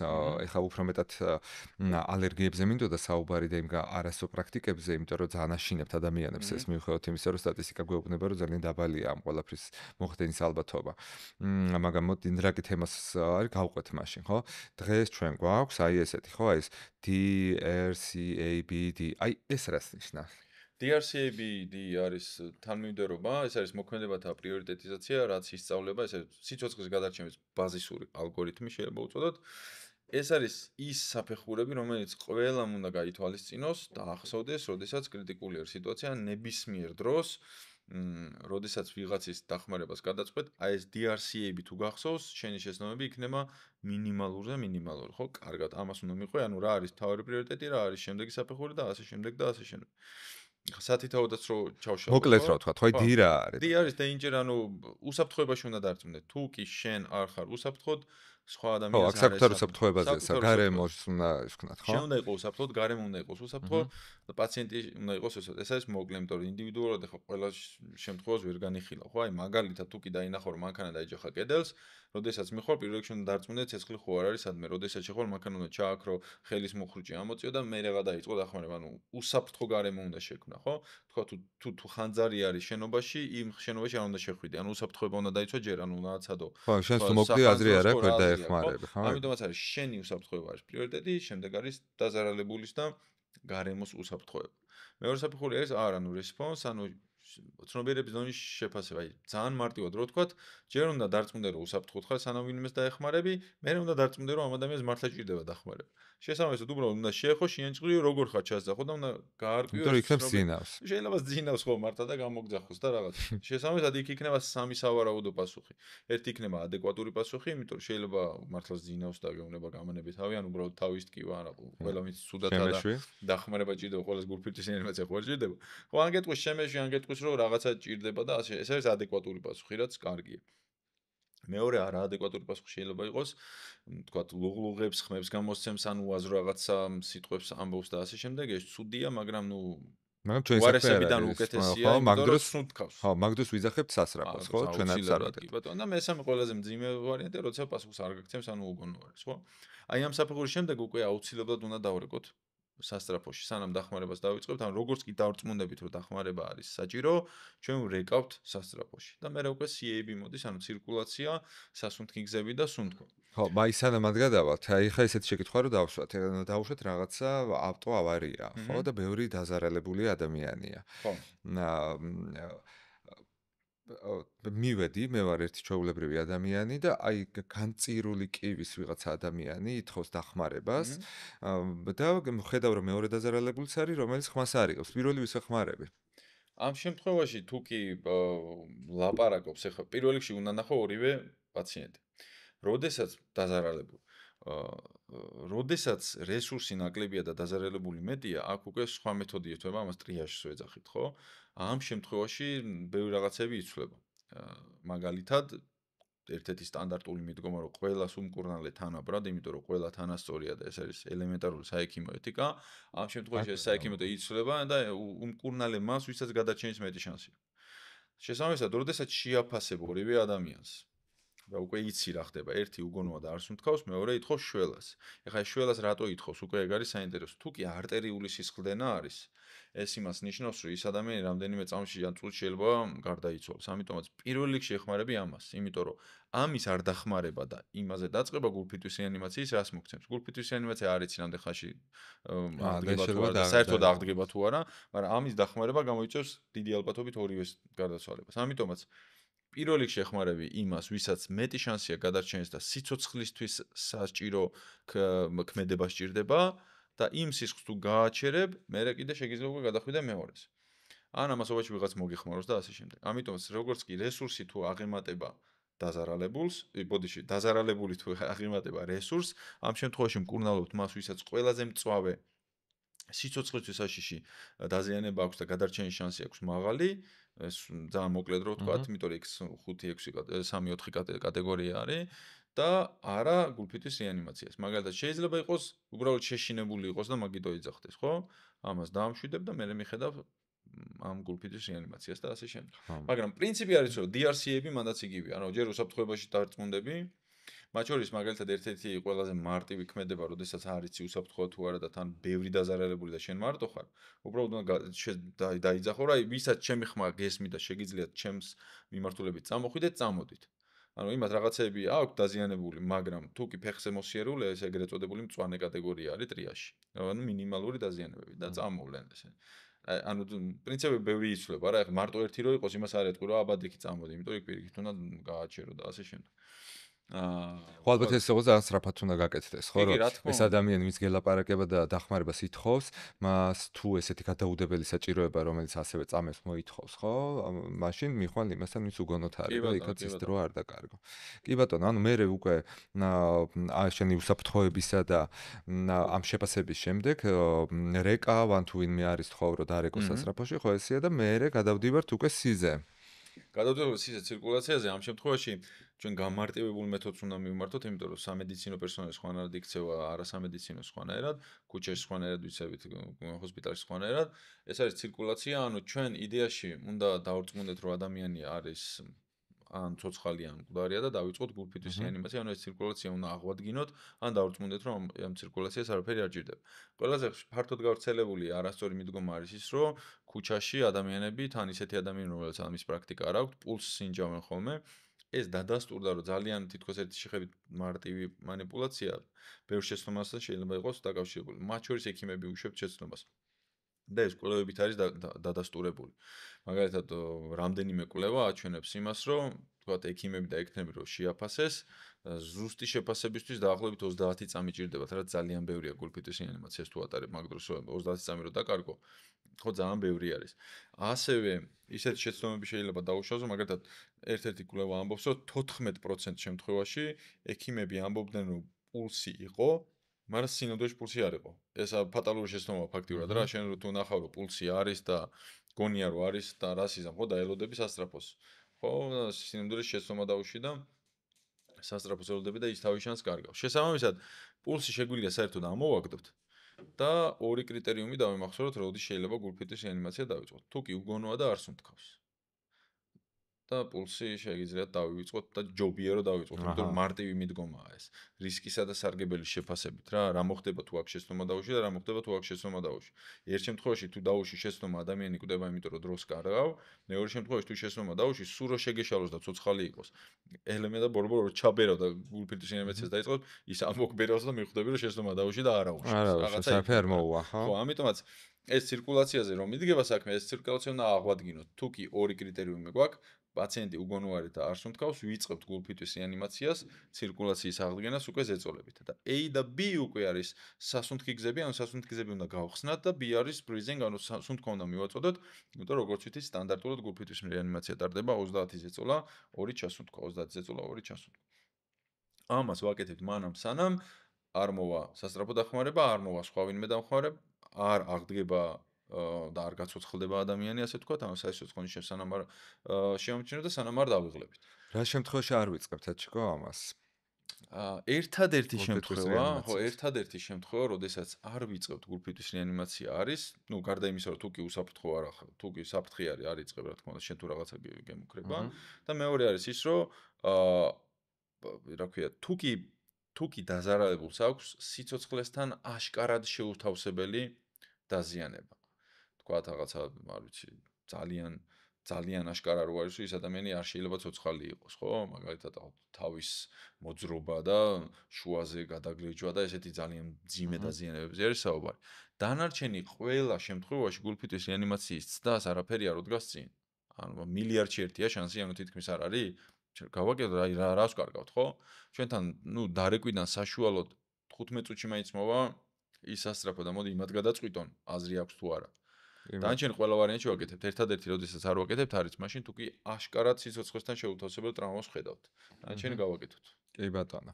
და შემიძლია მე რომ მე რა ანუ პოტენციურად ადამიანს ამის განათლება რომელიც არ აქვს, რომელიც აი რაღაც შემთხვევაში შეესრო, მე დავაიდენტიფიცირო ადამიანი არის თუ არა, უკვე მკვდარი და ვთქვა რომ ამასთან აზრი არ აქვს ამის გაკეთებას. აი ამისი ის მინდა. ხო, არა, ჯობია რომ არ გავაკეთოთ ეს. ნუ მანდაც ახლა აი ძალიან აშკარა რაღაცა გამური გაშეშება თუ არის და ახლა თქო მტკვარში იპოვეს ან ძალიან დიდი ხანი ეძებენ და ეს გასაგებია. დანარჩენი ამ გადაწყვეტილების მიღება შეიძლება ისეთი შეცდომა მოყვეს, ჯობია რომ ჩვენ არ მივიღოთ ეს გადაწყვეტილება. ჩვენი საქმე რა დავიწყოთ გულფიტვის რეანიმაცია, როდესაც ამის ნიშნები არსებობს, ამის ჩვენება არის, ანუ უგონოა და არს უნდქავს და შევესწრეთ რაღაცა უბედურ შემთხვევას. დასრულებენ ექიმები. და ზუსტად ამისთვის გვჭირდება ის ტრენინგი, რომელიც ნებისმიერი პროფესიის ადამიანმა შეიძლება გაიაროს და დაახლოებით 5 სამუშაო საათში ისწავლის ყველა იმ ბაზის, რომელიც ჭირდება სიცოცხლის გადარჩენა და ეცოდინება უკვე გადაწყვეტილების მიღების ძალიან მარტივი ლოგიკა. კი ბატონო. ესე იგი, სტუდიიდან შემოგვაშველეს შეკითხვა. აი ესეთი შეკითხვა, რომ აი იმ შემთხვევაში იმაზე არის საუბარი, წაღარაზეც ვლაპარაკობთ, როცა რამდენიმე ადამიანია და შე რო ერთი ხარ და როცა იქ არისო ჩვილიო და არის ზრდასრული ადამიანი, ჩვილს უკეთებთ ხელოვნურს თქواس პირველს თუ ზრდასრულსო, თუ არის რამე ისეთი ის ქვია ზოგადი შეფასების ნაწილი. ორი ზუსტად ერთნაირი დაზიანების მქონე და ჯერ ჩვილია თუ ისა, თუ ევაკუაციაში ზოგადად წესი ბავშვები პრიორიტეტში არის. მაგრამ ისე რომ თქვა ორივეს ერთნაირი დაზიანება აქვს და ერთნაირად ეგეთი რაღაცა ჯერ ცოტა ისეთი შეკითხვა არის. ძალიან უცნაური რა, რომ ეგეთი რაღაცა რომ დასორთულია. მაგრამ ესეთი რაღაც კონკრეტული რჩევა მაგაში არ არის. ვის გავუკეთოთ გულფიტვის რეანიმაცია, როცა ორი ის არის რა, რომელიც ახლოა. ხო, მაგრამ ეგრე არის მოიგებ, რომელიც ახლოა. დაახლოებით ეგეთი შეკითხვას მეც დაგისვამ რა, ესეთი ჩამჭრელი შეკითხვები ასე ვთქვათ რა, აი დეფიბრილატორი გიჭირავს ხელში და უცოდ ვიღაცამ გააჩერა გული, ორივე ერთად, ანუ ჯერ დეფიბრილატორი დავაკრა, თუ გულფიტვის რეანიმაცია დავიწყო. ეხლა ესეთი შემთხვევა ხო, ეხლა როგორ წარმოგიდგენია, რამდენი რაღაც უნდა დაჯდეს წარმოიდგინე. მარტო ერთი რო ხარ და რომელიც გააკეთე, თან დეფიბრილატორი ხელში გაქვს. ხო, მაგარი შეკითხვა არის. ხო, ესეც რაღაცა утоპიური არის, მაგრამ აქაც უნდა რაღაცა უნდა ვიცოდეთ, ხო, ამ შემთხვევაში რო იტყვი რომ თუ კი ორი თანაბარი ერთნაირი პაციენტია და გულფიტვის რეანიმაციაში ჩასატარებელი, რა ვიცი, რომელიც ახლო ალბათ იმას გააკეთებ. და ამ შემთხვევაში დეფიბრილატორი იმდენად მნიშვნელოვანია, რომ იწყებ ეგრევე დეფიბრილატორის პადების დადებას, იმიტომ რომ თუ კი გული გაჩერდა ფიბრილაციის გამო, ეს ფიბრილაცია ყველა ვარიანტში მოსაშორებელია. პირველ რიგში და მე არის ეს ფიბრილაცია რა არის, ეგეც გადმოვარდოთ, ამდენჯერ მე ვახსენეთ ახლა და ხო, ფიბრილაცია ანუ არის გული შეიძლება გაჩერდეს ორნაირად. იმიტომ გული მუშაობს ელექტრონულ იმპულსზე. იმპულსი არის დამოკიდებული. თუ კი ეს იმპულსი მთლიანად გაქრა, გული გაჩერდება. აღარ მოძრაობს საერთოდ. მაგრამ თუ კი ამ იმპულსმა აურია, გული გაჩერდება, თუმცა ესე თრთის. მაგრამ მაინც გაჩერებულია, იმიტომ რომ თავის ფუნქციას უბრალოდ ვეღარ ასრულებს. ერთ შემთხვევაში ვერ ასრულებს, იმიტომ რომ იმპულსი საერთოდ არ აქვს, მეორე შემთხვევაში ვერ ასრულებს, იმიტომ რომ იმპულსებმა აურია და თრთის. აი ეს თრთოლვა არის ფიბრილაცია და ამას შორის მხოლოდ და მხოლოდ დეფიბრილაცია. და დეფიბრილაცია მნიშვნელოვანია პირველ 3 წუთში ყველაზე მაღალი ეფექტურობით. ამიტომაც არის რომ ეს ავტომატური გარეგანი დეფიბრილატორი საჯარო თავშეყრის ადგილებში უნდა იყოს. რომ შენ თუ ექიმს დაელოდე, ის კი მოიტანს, მაგრამ პირველ 3 წუთში ეფექტური და მე ყოველი 1 წუთის დაგვიანება 10 წუთით 10%-ით უკარგავს ადამიანს გადარჩენის შანსს. და აქვე ისიც უნდა ვთქვათ, რომ ეს ფიბრილაცია ეს მარტო არ უკავშირდება მარტო იმას, ხო, რა ქვია, რაღაცა უბედურ შემთხვევებსა და რაღაცა ასეთ მდგომარეობებს.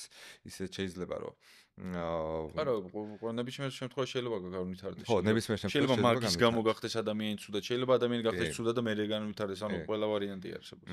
კი ბატონო, და ის რა ქვია, ხო, ნუ ამისთვის უკვე სპეციალისტები გვჭირდება, იმიტომ რომ ესე პირდაპირ ეს ამას ვერ შეამჩნევ, ხო, ესეთი შეუიარაღებელი თვალით და არა, წარმოუდგენელი კარდიოგრამის გადაღება ჭირდება მაგის გაკეთებას და მაგას აკეთებს ავტომატური გარეგანი დეფიბრილატორი ან კარდიოლოგი. კი ბატონო. თუმცა კიდე ერთი ის არის, რომ აი მაგალითად ამისი ამ პირველადი ნიშნების შეფასება შეუძლია თანამედროვე წნევის აპარატებსაც. აი წეგან ვეცნობოდი ერთ-ერთ წნევის აპარატს და რა თქმა უნდა ის დიაგნოზს ვერ დასვამს. უბრალოდ შეიძლება იმპულსები ნახოს, რომლითაც ნიშანი მოქცეს. არითმიას გეუბნება. არითმიას გეუბნება, ხო. და მე უკვე შეიძლება შენ რომ ექიმთან წახვალ, მე აღმოჩნდეს რაღაც ისეთი მდგომარეობები, რომლებიც საყურადღებო იყოს. ამიტომ მაგის კი, წნევის აპარატებიც არსებობს და თქვა იქ პარკუჩთა ფიბრილაციაზე არ არის, ახ არაზის რომელიც გულსაჩერებს წინაგულების ფიბრილაციაზე ესეთი პატარა ფირფიტებიც არის, რაღაც თანამედროვე ის არის, რომელიც თითებს დაადებ და ვისაც მაღალი რისკი აქვს, ისინი ყიდულობენ ხოლმე და ისიც გეუბნება smart watch-ზე გეუბნება თქვათ რამე პრობლემა არის თუ არა. საინტერესო რაღაცაა დევაისი. ტექნოლოგიები ძალიან გვეხმარება ამ ამბავში. ორი თვის წინ მომიტანა პაციენტმა, მე საერთოდ არ ვიცოდი მაგის არსებობის შესახებ და იმედი გამახსენე. ეს ტექნოლოგიები მართლა რეალურად ძალიან დამხმარეა, იმიტომ რომ შეიძლება ამას ყურადღებას არ აქცევდა, ხო, ადამიანი, ხო, ვერც ხვდები რომ შეიძლება პრობლემა იყოს, რომ რაღაცა შენი გული სხვანაირად მუშაობს, ნორმა შეიძლება გეგონოს. ან რაღაცა მიზეზებს, სხვა მიზეზებს აბრალებდა. კი ბატონო, ეხა აქ ჩვენ ვისაუბრეთ ამაზე, ხო? ეს დი რა არის ბოლო? დი არის დეფიბრილატორი. ოღონ ბოლოში იმიტომ კი არ წერია, რომ ეს არის, რა ქვია, ნაკლებად მნიშვნელოვანი. უბრალოდ ჩვენი ქართული რეალობაც არის, თორე სინამდვილეში მაგალითად ტრეინინგებს რო ვატარებ საზღვარგარეთ, სადაც მუშაობ, ჩემ first aid-ერებს, როდესაც ვუგაზე, იქ როგორ არის, იცი, რომ დარწმუნდი უსაფრთხოებაში, შეამოწმე ცნობიერება, მოითხოვე დეფიბრილატორი და არეკე სასწრაფოში. ეს ორივე ერთად არის, ანუ რო რეკავს სასწრაფოში თან ითხოვ დეფიბრილატორს. და საქართველოს შეგიძლია მოითხოვო, მაგრამ უბრალოდ ფიზიკურად არსებობენ ძალიან ესეთი მაღალი სოციალური პასუხისმგებლობის მქონე კომპანიები, რომლებიც ჩვენთან თანამშრომლობენ და ახლა ნელ-ნელა იწყება ამ დეფიბრილატორების დაყენება და მონტაჟება.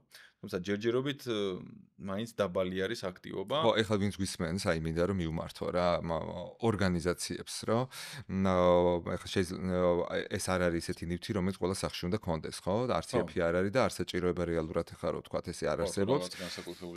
ხო, რაღაცა განსაკუთრებული შემთხვევა თუ არ არის, ესე ჩაულებრივი შემთხვევაში ეს არ აქვს, მაგრამ ეხლა როცა ხარ დიდი ორგანიზაცია, ბევრი დასაქმებული ადამიანი ყავს, ან მომსახურებას ეწევი ისეც რომ იქ ბევრი ადამიანი იყრის თავს, უსაფრთხოებისა და პასუხისმგებლობის საკითხია, რომ დეფიბრილატორი კონდეს და ყავდეს ადამიანები, ვინც მისი გამოყენება იციან და პერიოდულად სხვებსაც ასწავლიდე ამას რა, ან გულისხმობ თანამშრომლებს. იმიტომ რომ ამ ცოდნასაც მუდმივად განახლება ჭირდება, იმიტომ რომ საბედნიეროდ ეს არ არის ცოდნა, რომელიც ხშირად გვჭირდება, იმედია საერთოდ არასოდეს არ დაგჭირდება ამის გამოყენება და არასდროს არავის დაემართება. შესაბამისად, გარკვეული პერიოდის შემდეგ ამას ვივიწყებთ, რა ძალიან ბუნებრივია, ამიტომ ამ ცოდნას განახლება ჭირდება ხოლმე. აი ესეთი ხშირად ასმული კიდევ ერთი შეკითხვა რა, ხა როცა საუბრობთ, მოდი სანამ მაგაზე გადავალ. აი ეს მიმდევრობა შეიცვალა, ხო? ეს DRCA-BD ადრესი არის. ადრე ABC იყო, ხო? ABC იყო. მე მაგალითად როცა ვისწავლე პირველად 10-15 წლის წინ თუ როცა ეს ამ ტრენინგებს გავდიოდი, მაშინ სხვანაირად იყო, ხო? ჯერ უნდა შეგემოწმებინა ის რა ქვია, სასუნთქები უნდა გაგეხსნა და მეერე უნდა დაგეწყო. ორი ვის გაგეკეთებინა, ხო? ხო, აი რატო შეიცვალა ეს? ანუ მაგის საფუძველი რა იყო? ხა რომ ბოლოსკენ გადავიდა სასუნთქი გზების გახსნა და მანამდე წინ ეს სხვა საფეხურები წამოვიდა. მე რაღაცები იცვლება ხოლმე, ყველგან არ შეცვლილა, ხო, მე მგონი. ახლა უკვე ჯერ ამერიკის გულის ასოციაციამ შეცვალა და მე ბრიტანეთი მიყვა და ნუ ეგ ორი ის არის თავარი რა და მე თითქმის ყველა ისე აკეთებს. მაგრამ აღმოჩნდა რომ გულმკერდზე ზეწოლები, გულფიტვის რეანიმაციის დროს ყველაზე მნიშვნელოვანი არის გულმკერდზე ზეწოლები. ამის წყვეტა უფრო მეტ პრობლემას ქმნის გადარჩენის თვალსაზრისით, ვიდრე სხვა რა. შესაბამისად, მე ამ კვლევებზე დაფუძნებით, ოღონ რეტროსპექტრულ, ანუ უკან რა მოხდა და მე რო აანალიზებ რა, ისეთ კვლევებზე დაფუძნებით და ასე შემდეგ კომპიუტერული ასე თქვა სიმულაციებით, ანუ მივხვდნენ, რომ მეტი დრო უნდა დაეთმოს ზეწოლებს, ანუ რაც შეიძლება ჩქარა უნდა დაიწყოს ზეწოლები, რომ დრო არ დაკარგო. ვიდრე ის, რომ იქ მანამდე მოემზადო და ის სასუნთქგზები იმასგან და ასე შემდეგ, იმიტომ რომ ამის მოგვარება მარტივად შეიძლება. ოღონდ ეგეც ვთქვათ, ამ სასუნთქგზების გახსნაში რას გულისხმობთ, ხო? აი თავის უკან გადაწევა, ნიკაპის წამოწევა, რომ ხელოვნური სუნთქვა გავაკეთოთ და ანუ ჯერ ამას იწყებდი თავი ადრე როგორც იყო რა, თავი უნდა გადაგეწიებინა, ჩაგეხედა რაღაცა ქონო და rescue bridge გაეკეთებინა და რაღაცა, მაგრამ წარმოიდგინე ამაში რამდენი დრო იკარგება. ეს დრო აღმოჩნდა რომ უფრო მნიშვნელოვანია ზეწოლებზე გავაკეთოთ, იმიტომ რომ ზეწოლების 50 ზეწოლის მერე შეგვიძლია ეს გავაკეთოთ. ამიტომ ჯერ აკეთებ ამას და მერე გადადიხარ იმას. კი ბატონო. და იმას იმაშვები. ნუ იქ არის მერე უფრო დახვეწილი მასში სხვა რაღაცებიც არის, მაგრამ ძალიან რო არ დავაბნიოთ ახლა არასამედიცინო განათლების მქონე მაყურებლები, ეს არის ის, რაც ყველა პროფესიის ადამიანმა უნდა კი. იცოდეს. თან აქ მნიშვნელოვანი საკითხი რა არის ხო, რომ მუდმივად, ფაქტობრივად მუდმივად რა, აი ყოველწლიურად ისრულება ეს მიდგომები, იმიტომ რომ რაღაცებს სწავლობთ. იმიტომ ეს ხო ისეთი დარგი კი არის, ისეთი მიმართულება არ არის, რომ ადამიანებზე ჩატაროთ ცდები და ხო, ვერ ჩაატარებ. ხო, ეხლა ხო ვერ დაიჭერ ადამიანს და მაგალითად თავის დეფიბრატორს ხო ვერ გამოიყენებ, რომ აბა რა მოუვა, დაადგინა, ხო? შესაბამისად, დროსთან ერთად გამოცდილება, რომელიც გროვდება, იქიდან იცვლება ეს მიდგომები რა და მუდმივად საჭიროა რომ თვალყური ადევნო, იმიტომ რომ ეს რაღაც რამდენიმე წამიანი გადანაცვლება ამ რაღაცეების რეალურად პროცენტებში რო გადაიყვანო რამდენად ზრდის ადამიანის გადარჩენის ალბათობას, ხო, ძალიან სერიოზული რიცხვებზე გადიხარ. კი ბატონო. ეხლა დროცა ჩვენ ვსაუბრობთ ხელოვნურ სუნთქვაზე, ხო? ნუ გავაკეთეთ ეს 22, მე უნდა გავაკეთოთ, დავიწყოთ ეს ხელოვნური სუნთქვა, ვისაუბრეთ ეხლა რომ სასწრაფო გზები უნდა იყოს გახსნილი, რომ დავიწყოთ და გავაკეთოთ ეს ყველაფერი, თავი გადავუწიოთ. ყველაზე ხშირად დასმული შეკითხვა არის ხოლმე ეს, რომ ადამიანები ხო ნახშიროჟანგს ამოვისუნთქავთ, ამ ნახშიროჟანგს ჩავუსუნთქავ, ამ ადამიანს რანაირად გადავარჩენ. ხო, ხშირად დასმული შეკითხვაა და ნუ შეიძლება ვთქვათ, რომ ის რომ ნახშიროჟანგს ამოვისუნთქავთ, ეგ არის ტყუილი. ოღონდ ეს დამკვეთრა და ის რო თქვა რა, იმიტომ რომ ნახშიროჟანგთან ერთად ბევრ რაღაცას ამოვისუნთქავთ და ჩავისუნთქავთ რა.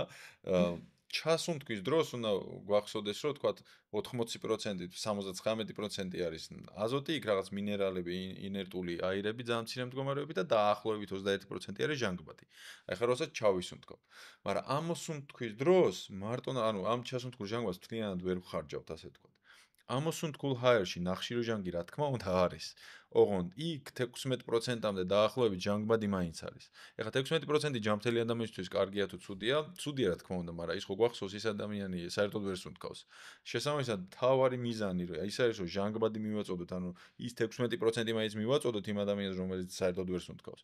და არა ის, რომ რაღაცა აზრი არა აქვს, ან ზედმეტი ნახშიროჟანგი მივაწოდოთ, ადრე იყო ეგეც წარმოდგენას, რომ თითქოს სუნთქვის ცენტრი გააღიზიანოთ თუ რაღაცა და მე სუნთქვას მარტივად აღადგენს, არა, იქ ნახშიროჟანგი უკვე იმაზე მეტია, ვიდრე საჭირო არის.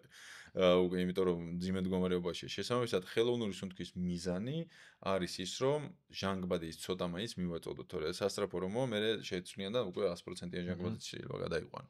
და ასევე ისიც არის, რომ ხელოვნური სუნთქვის ჩატარების დროს ადამიანები თავს იკავებდნენ ხოლმე პირველი დახმარების ჩატარებისგან, იმიტომ რომ გონიათ რომ ამ დროს ინფექციური სნეულებები მარტივად გადადის, რაც არ შეესაბამება სიმართლეს. ნუ კოვიდი არ ითვლება, ხო კოვიდი შეიძლება გადაგვედოს მარტივად, თუმცა ის რაღაც აივ ინფექცია, ჰეპატიტი და მსგავსი ინფექციები გადაცემის რისკი არის ექსტრემალურად დაბალი. ამიტომაც ამის გამო ჯობია რომ თავი არ შევიკავოთ, მაგრამ თუ მაინც და მაინც არ გვინდა, ნუ მხოლოდ ზეწოლები მაინც უნდა გავაკეთოთ რა, იმიტომ რომ ადამიანის სიცოცხლეზეა ლაპარაკი და ესე მიტოვება მაინც არ შეიძლება, მაგრამ ნუ ჩვენთან თუ გაივლით ტრენინგებს, იქ ნიღბებსაც ვაძლევთ და იქ შეგიძლია რაღაცა კარიერული ნიღაბები გამოიყენო, ჰიგიენის შეგიძლია გეკიდოს უბრალოდ ჯიბეში გედოს მუდმივად და ნუ იმედი არასოდეს დაჭირდება, თუ დაჭირდება გამოიყენებ ამასაც, ხო, ეგეც პრობლემა არ არის. ერთი ის გამახსენდა კიდე ბოდიში ჩაგეჭრები. ერთ-ერთი ხო არის, რაზეც იკავებდნენ თავს, რომ ხელოვნური სუნთქვა, ანუ პირდაპირ არ უნდა თუ გააკეთო, ხელოვნური სუნთქვა რა გასაგებია ხა. ვიღაცისთვის პირდაპირ გაკეთება რო გინდა, თუ გინდა ეგ უფრო უცნაური არის, ვიდრე არ გინდოდეს. გასაგებია, მაგრამ ადამიანის სიცოცხლეზეა ლაპარაკი და ცოტა უნდა გადავაბიჯოთ ამას და მზად უნდა ვიყოთ ზუსტად რა, რომ ნიღაბი გქონდეს, ვიცოდეთ ისა ესა. მეორე ძალიან საინტერესო ფენომენი რაც გამახსენდა იყო, რომ ერთ-ერთი კვლევა აჩვენებს იმას, რომ ქალებს უფრო ნაკლებად ეხმარებიან გულფიტვის რეანიმაციის თვალსაზრისით, ვიდრე კაცებს. შესაბამისად, გადარჩენის ალბათობა ქალებში უფრო დაბალი იყო. და ერიდებიან ვითომ კერძე შეხება. ძალიან საინტერესო ის იყო რა, ესეც მე გადახედვით და გამოკითხვით და ასე შემდეგ გაირკვა, რომ რატო ხდება ეს ყველაფერი და შემდეგ გამოკითხვა ჩაატარეს და ვინ რატო არ გააკეთებდა გულფიტვის რეანიმაციას და ერთ-ერთი რაც იყო კაცების მხრიდან პასუხი ის იყო, რომ შეიძლება მე იმიტომ რომ გულმკერდი უნდა გავხსნათ ხო გულფიტვის რეანიმაციას რო ვაკეთებით, იმიტომ რომ კარგად დავინახოთ, იმიტომ რომ კარგად დავაძვეთ, იმიტომ რომ დეფიბრილატორისთვის გავამზადოთ და ასე შემდეგ. ადამიანები ამბობდნენ, რომ იცი რა მეშინია რომ იმას რაღაც ესე რომ შევეხები, უხერხულობა შეიქმნება, მე არ მიჩივლოს ამის გამო და რაღაც ეგეთი აბსტრაქტული რაღაცები, მაგრამ ნუ ადამიანებს ჰქონდათ ეს კონსერნი. საინტერესო რომ ქალების შემთხვევაში პასუხი იყო ძალიან ხშირი რომ იმიტომ არ გავაკეთებ რომ რამე არ ვატკინო სიტყვაზე და ზედმეტი და ზიანი არ მივაყენო და კაცებში უფრო ჭარბობდა ის რომ იცი რა მკერდზე ხელი არ მოვკიდო და ამ შემთხვევაში უნდა გვახსოვდეს მთავარი რომ ადამიანის სიცოცხლეზე არის ლაპარაკი და ეს უხერხული ხელის მოკიდება ჯობია რომ ზოგადად ყოველდღიური ამბავში გვახსოვდეს და არა მაშინ როდესაც დახმარება ჭირდება და სიკვდილის სიცოცხლეზე ლაპარაკი და ტკივილის მიყენება და ზიანის მიყენებაც არაფერს ისეც არაფერს არ დაუშავებთ იმ ადამიანს, იმიტომ რომ ნუ ეგ ახლა ძალიან მნიშვნელოვანი საკითხია სინამდვილეში თან კიდე იმიტომაც რომ ყველას არ აქვს ეს ხო ეს ჩანთა მაგალითად სადაც ეს პირველად დახმარების მინიმალური ინვენტარი მაინც ექნება ხო ამაზეც მოდი ერთხელ კიდე მოუწოდოთ რომ ნუ შეუძლიათ რომ ეს ჩანთები გააკეთო მაგაზეც ბოლოს ვისაუბროთ რით უნდა დავაკომპლექტოთ ხო თუ არა და არსებობს კიდე მზა პროდუქტების და შეუძლიათ პირდაპირ იყიდონ და იმ ინსტრუქციის მიხედვით გამოიყენონ აქ ახლა რაზე მაქვს საუბარი დაუშვით არაფერი არ ამაქვს ხო და იმიტომ რომ მაგ ჩანთაში არის ის სპეციალური მაკრატლების რომელთაც შეგიძლიათ ასველი გააჭრა ისე რომ ზიანი არ მიაყენო ადამიანს. და უშუალოდ ეს ყველაფერი არ ამაქვს. და მაისური თუ ათვიან ბიუსჰალტერი რომელიც ქალსაც იმაზე რომ დავიწყო პირდაპირ არაფერი პრობლემა არ არის. არაფერი პრობლემა არ არის. შეგვიძლია დავიწყოთ ხო? პირდაპირ შეგვიძლია დავიწყოთ და კიდე ერთი ესეთი შეკითხვა მაქვს რომ ეხლა ჩვენ ხელოვნურთვაზეც ვისაუბრეთ, გულფიტვის რეანიმაციას ვისაუბრეთ და შენ თქვი რომ ჯანდაბასო ნუ გავაკეთებო ამასო ეს მაინც დავიწყო. ხო ეს ამ მნიშვნელოვანი საკითხია. აი თუ მით უმეტეს ისეთ შემთხვევებს წარმოვიდგენთ რომ არის ტრავმა მაგალითად და ნუ ზოგჯერ ისეთი ხო ეხლა რაც ჰორორებზე ვლაპარაკობთ, მაგრამ აი ვერ ხედავ პირისადა, ხო ისეთი ტრავმა აქ ადამიანს მიღებული, ვერ გააკეთებ ფიზიკურად. რა თქმა უნდა ხო ეს არ უნდა იყოს პირველად დახმარების გაწევის შეწყვეტის საფუძველი. ხო, მაინც უნდა გავაკეთოთ. გულფიტვის რეანიმაციას ვიწყებთ იმის გარეშე, ხო? მხოლოდ ზეწოლებით, კი.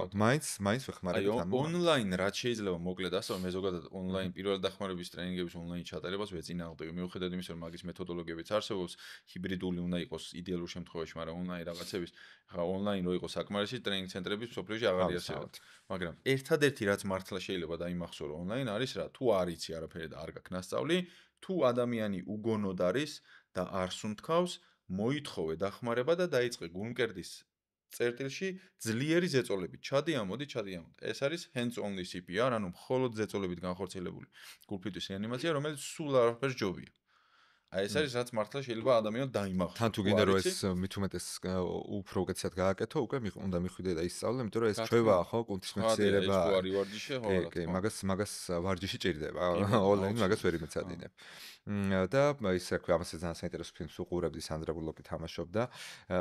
ესეთი ის იყო რა, ხუთოსანა პოლიციელები რო არიან ესეთი და ყველაფერს უყურებდა რა, პირველად დახმარების შესახებ როგორ და სინამდვილეში მე რო დაჭირდა, კიდევ მოკლა ის ადამიანი რა, იმიტომ რომ მარტო უყურებდა. ხო, მარტო უყურებდა. კაია რომ გააკეთა სინამდვილეში გადაარჩინა ის ადამიანი, მაგრამ ნუ პრაქტიკა იქნებოდა კარგი. რა თქმა უნდა. უფრო კარგ შედეგს მიიღებდა ის სანდრაც, იმიტომ რომ მე თანამშრომლები სულ ამ თემაზე ეხუმრებოდნენ და ამას აირიდებდა თავიდან. ეხლა ეს ნაწილი რომ დავამთავროთ იმით, რა ქვია, ბავშვებით, რომ პირველად დახმარების თვალსაზრისით ბავშვები რა ასაკამდე არიან ბავშვები? ეგ ხო საინტერესო შეკითხვა, ანუ ზოგადად აი ამერიკის გულის ასოციაციას რო დაუჯეროთ, უნდა დაუჯეროთ ალბათ.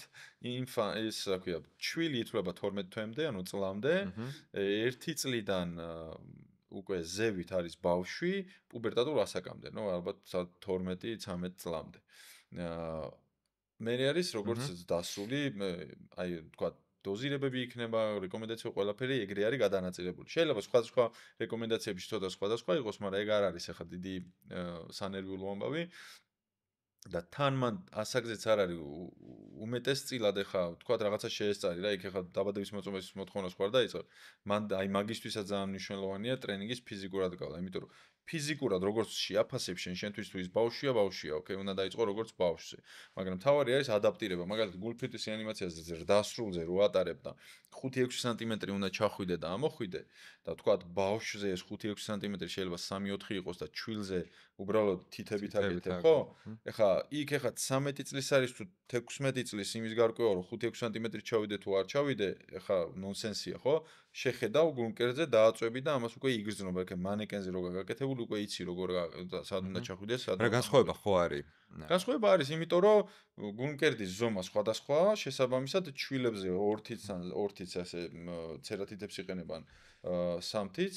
იმაზე შეიძლება ერთი ხელი მოგიწიოს და ზრდასრულზე ორი ხელი მოგიწიოს, მაგრამ უყურე შეიძლება 13 წლის იმხელა იყოს, რომ ჩემზე დიდი იყოს ფიზიკურად. ხა რახან 13 წლის არის, იმას არნიშნავს, რომ რაღაცა იმას მოვარ. და შეიძლება 20 წლის ისეთი პატარა იყოს, რომ იმაზე მოგიწიოს მორგება. ხო? მაგრამ ანუ პასუხს რომ მოკლედ გავცეთ, ეს წლამდე არის ჩვილი, წლიდან სადღაც პუბერტატულ ასაკამდე არის ბავშვი და პუბერტატულ ასაკს უკვე თუ გადის, ანუ უკვე გადავლილი აქვს, ის არის ზრდასრული. კი ბატონო, ანუ აი ეს რაღაცა პირველადი სასქესო ნიშნები რო ჩნდება, იქიდან უკვე ზრდასრულებში გაყავს, ხო, წვერი ამოსდის რაღაცა ბიჭების შემთხვევაში და ეს შემდეგ. რატომ ეს ბავშვები, ხო, როცა აი ამ კატეგორიის ბავშვებზე რო სალაპარაკობთ, ან უფრო სწრაფად სუნთქავენ ვიდრე ჩვენ და რაღაც განსხვავებები არის და ამიტომ მშობლებსაც მივმართოთ, რომ ხო აი ეს ბავშვების აშინებთ ხოლმე ხო, აფრთხობთ ეს მით უმეტეს ახლა ამ ახალ მშობლებს და მათ შეუძლიათ რომ ეს კურსებიც გაიარონ და ამ სპეციფიკებს უფრო კარგად ისწავლიან ასაკების მიხედვით, სადღაც შეიძლება რომ გაითვალისწინონ. ეხლა როცა ჩვენ მინდა რომ ალერგიულ ნაწილზეც გადავიდეთ, ოღონდ ეხლა მოკლედ ყველაზე მეტი მაგაზე მინდოდა რომ გველაპარაკა, მაგრამ მოდი ეხლა მოკლედ ვისაუბროთ, იმიტომ რომ ბევრი დროც აღარ დაგვრჩა ამ ნაწილში და პირველი ალბათ ეგ არის რომ აი როგორ მივხვდე რომ ადამიანს მანდაც დახმარება ჭირდება, ხო? იმიტომ რომ შეიძლება მაგალითად პანიკური შეტევა იყოს და არ იყოს ანაფილაქსიური რეაქცია. ნუ ამ ანაფილაქსიური რეაქციის ანაფილაქსიურ შოკს ხას უსვამ, იმიტომ რომ აი ყველაზე მწვავე და ყველაზე ეშინია მაგის, ხო? რაღაც სასიკვდილო განაჩენად არის აღქმული ეგ მდგომარეობა და მოდი ჯერ მაგით დავიწყოთ და მერე თვითონ ალერგიაზე ვისაუბროთ. აი პირველად ის შეუძლია რომ არასპეციალისტს ჩვეულებრივ ადამიანს ამას მიხვდეს? გარკვეულწილად შეუძლია, კი, პირველ რიგში თვითონ ადამიანს თუ კი დაემართა ერთხელ მაინც, იმასაც შეიძლება ასწავლო და თვითონ გააკეთოს მე დიფერენციაცია, მაგრამ პირველ რიგში უნდა ვთქვა, იცი, რომ შესავალში უნდა ითქვას, რომ ანაფილაქსიური რეაქცია არც ისეთი ბუა და საშინელებაა, როგორც ჩვენ წარმოგვიდგენია, მაგრამ რა თქმა უნდა, ეს არის სიცოცხლისთვის პოტენციურად საშიში მდგომარეობა, რომელიც ესე მიფუჩეჩება არ შეიძლება. ხა რატო არ არის ეგეთი საშიში და უბედურება, როგორც საზოგადოებაშია გავრცელებული. ხო, შეიძლება ადამიანი ფიქრობდეს ანაფილაქსიისადმი მზაობისთვის, რაც ცუდი არ არის, კიდევ ერთხელ ხაზი გაუსვა, შეიძლება ინერვიულო და გინდოდეს რომ მზად იყო, რომ შემთხვევით ანაფილაქსიას რო წააწყდე იმოქმედო.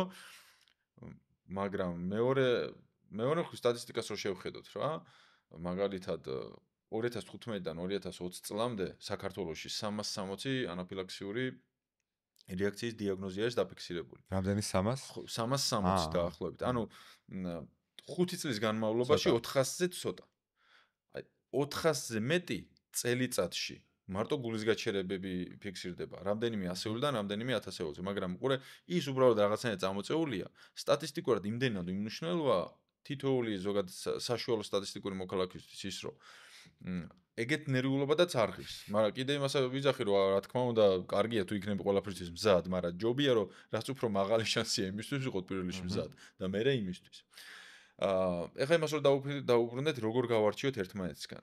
პანიკურმა შეტევამ შეიძლება ყველაფერს შეიძლება გავდეს პანიკური შეტევა.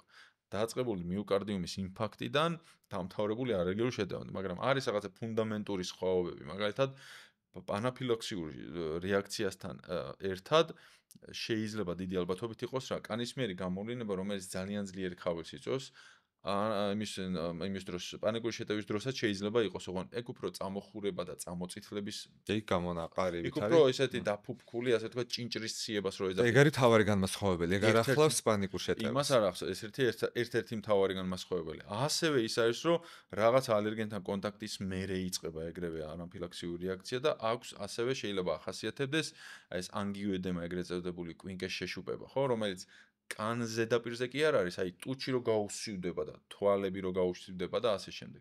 სუნთქვის პატერნის შესრულია, აქ ახშირებული სუნთქვა არის პანიკური შემთხვევის შეტევისას. ანაფილაქსიურის დროს უკვე სტვინავი ხასიათის, ანუ სუნთქვის გაძნელება არის უფრო მეტად, გახშირებულიც არის ცხადია, მაგრამ სუნთქვის გაძნელება არის და ლორწოვანის შეშუპება მიდის.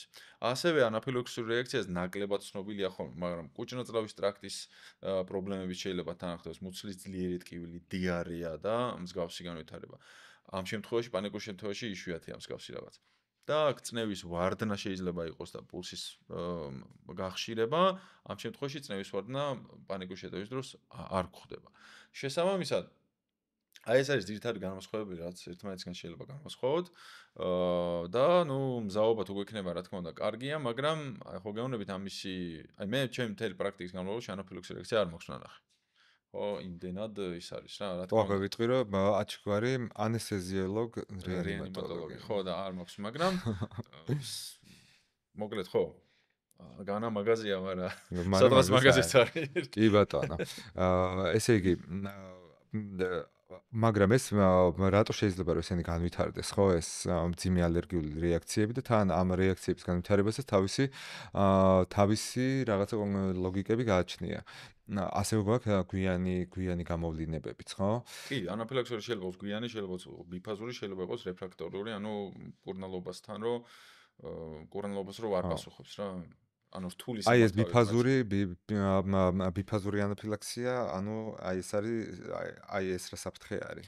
ეს როგორ არის, იცი, ანუ პირველ რიგში რა ვთქვა, გვიან განვითარებული არის, რომ რაღაც ალერგენთან გაქვს კონტაქტი, თქვა, არ ვიცი, მიწისთხილზე ხარ ალერგიული, მიიღეს მიწისთხილი და ვთქვა, ცოტა დაგვიანებულად დაიწყო ეს რეაქცია.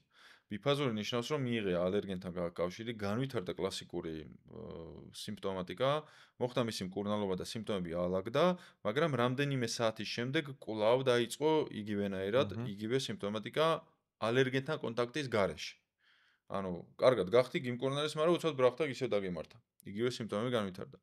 როგორც სხვადასხვა სტატისტიკა სხვადასხვა იმას აჩვენებს, მაგრამ ნუ მცირე შემთხვევებში 3-დან 5%-მდე როგორც წესი, ზოგი არის 23%-ში ვითარდება და ასე შემდეგ, მაგრამ ნუ მოკლედ უმეტესწილად ესე არ ხდება. ამიტომაც არის, რომ თქვა თუ კი კლინიკაში მოხდება ადამიანი ანაფილაქსიური რეაქციით, როგორც წესი მას მონიტორინგზე ტოვებ ხოლმე ერთი ხალხი და ხო, ესეც მნიშვნელოვანი ნაწილია, ხო, რომ ადამიანს ვისაც აქვს უკვე ანაფილაქსიური რეაქცია, მას მონიტორინგი შემდგომში ჭირდება ამის თავიდან ასოცირებლად, ხო? და ყველა კლინიკას უკვე თავისი კი, და ეგ უნდა იცოდნენ ამბულატორიულმა ექიმებმაც, მათ შორის სხვადასხვა სპეციალობის, იგივე სილამაზის ინდუსტრიამაც და სტომატოლოგებმაც და ასე შემდეგ, რომ ეს თუ მოხდა, ხო, ეხლა სტომატოლოგიურ კლინიკაში ან რაღაც კოსმეტოლოგიურ ცენტრში ვერ დატოვებ ხო პაციენტს, მაგრამ მას ჭირდება უკვე სპეციალისტების დახმარება, რომ აი ეს რისკი თავიდან ავირიდოთ.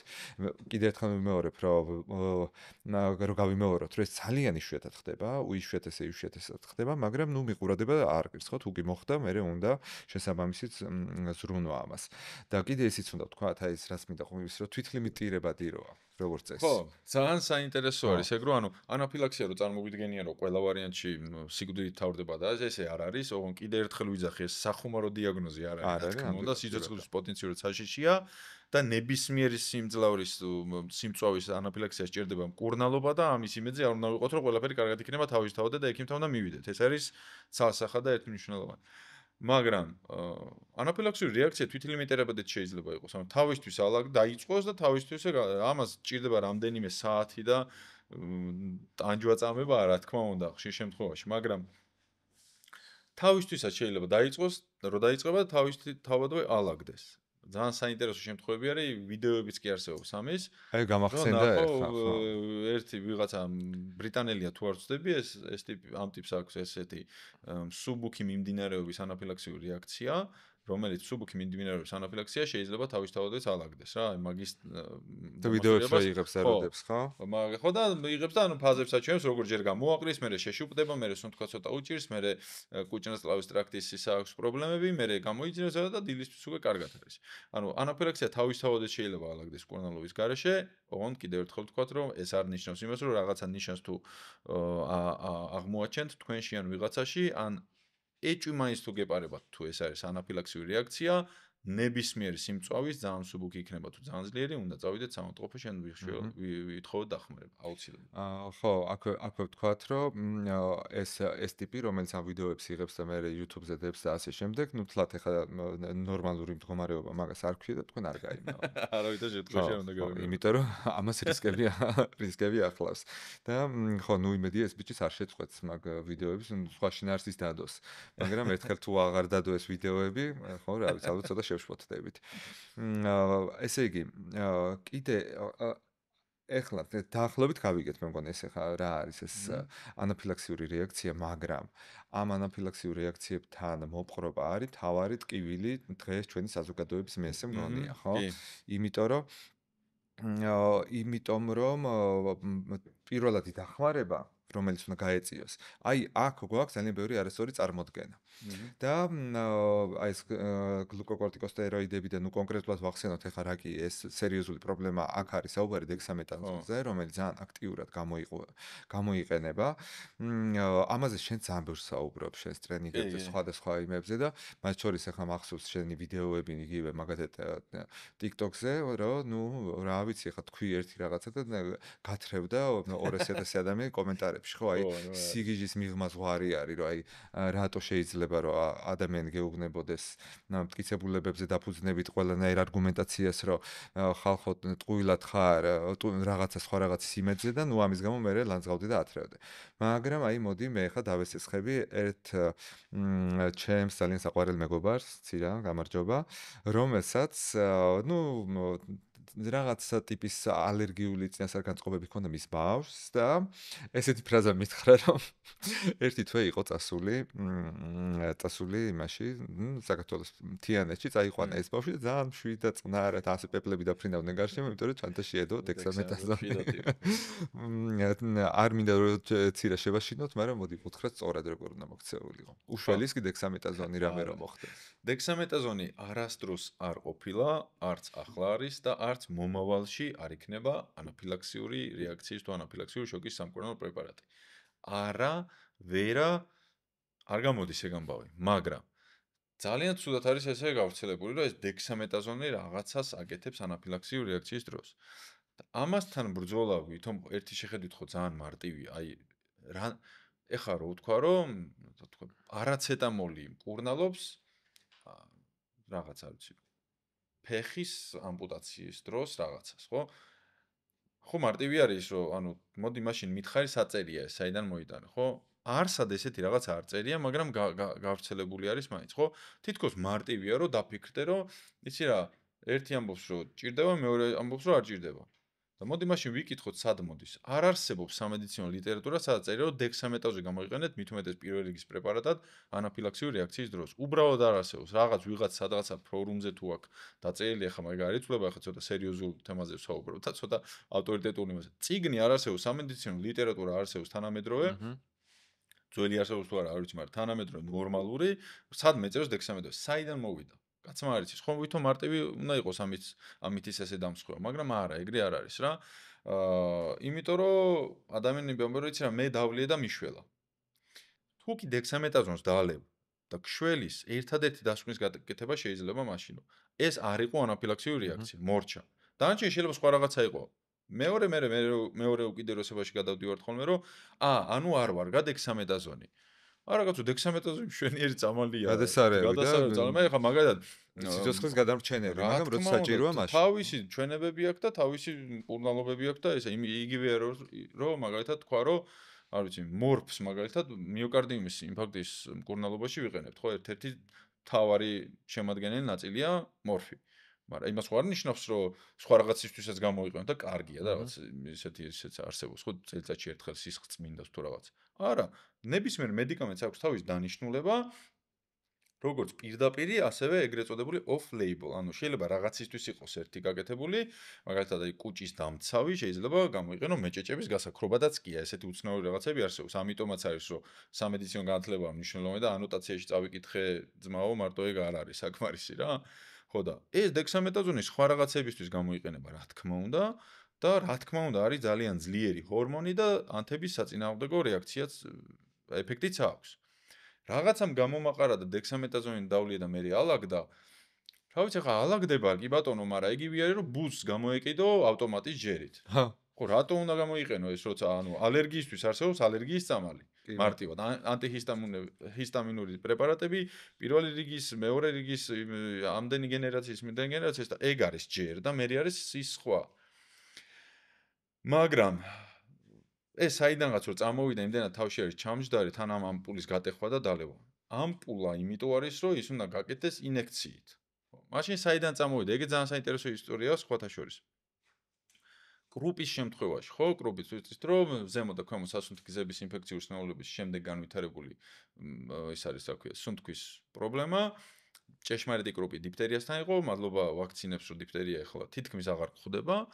მაგრამ ეგრეთ წოდებულ ცრუ კრუპად რომ მოიხსენებთ ხოლმე გარკვეული ვირუსული ინფექციების დროს შეიძლება შეშუსტეს, ბავშვს სუნთქვა უჭირს და ასე შემდეგ. კრუპის დროს სხვადასხვა გენეზი იქნება თუ რაღაცა ეს დექსამეტაზონი გამოიყენება რა თქმა უნდა სამკურნალოდ. მაგრამ იქაც არ არის პირველი რიგის პრეპარატი და სწრაფმოქმედების, იმიტომ რომ სწრაფი ეფექტი არ აქვს დექსამეტაზონს. მეტიც ამ კრუპის რეკომენდაციებში რომ ნახო, თქვათ პაციენტის საავადმყოფოში დაწვენა არ დაწვენის საკითხზე როცა მსჯელობენ, იქ რამდენიმე საათი არის მითითებული, რომ 4 საათი მაინც ეს გადაწყვეტილება ჯობია არ მივიღოთ, იმიტომ რომ დექსამეტაზონს ვაცადოთ მოქმედება და ვნახოთ როგორი ეფექტი აქვს ამას. ხო ხტები, გვიანი ეფექტი აქვს მოკლედ.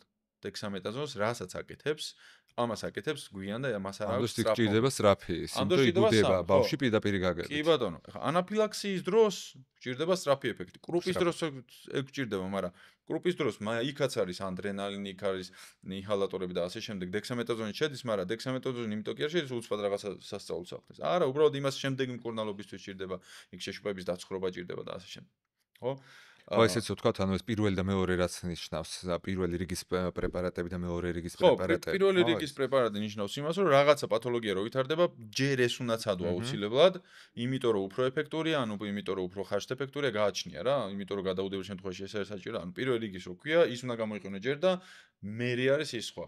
განგრძობითი შეიძლება იყოს, შეიძლება შემდეგი ეფექტისთვის იყოს მეორე რიგის პრეპარატი, ან შეიძლება იყოს იმისთვის, რომ პირველ რიგს რაღაცომღაც ვერ აკეთებ და მერე მეორე ეხმარ. მაგრამ ეს ანაფილაქსიას არ ეხება. ანაფილაქსიაში თუ კი არ გამოიყენე ადრენალინი, იქ სხვა არაფერი არ. თან იმ მედიკამენტებს ხონდ ყველა ვარიანტში უკვე ექიმი ნიშნავს, ხო? რა თქმა უნდა, ეს ყველაფერი ექიმის დანიშნულებით უნდა იყოს. ეხლა ცირა ხო სახელი.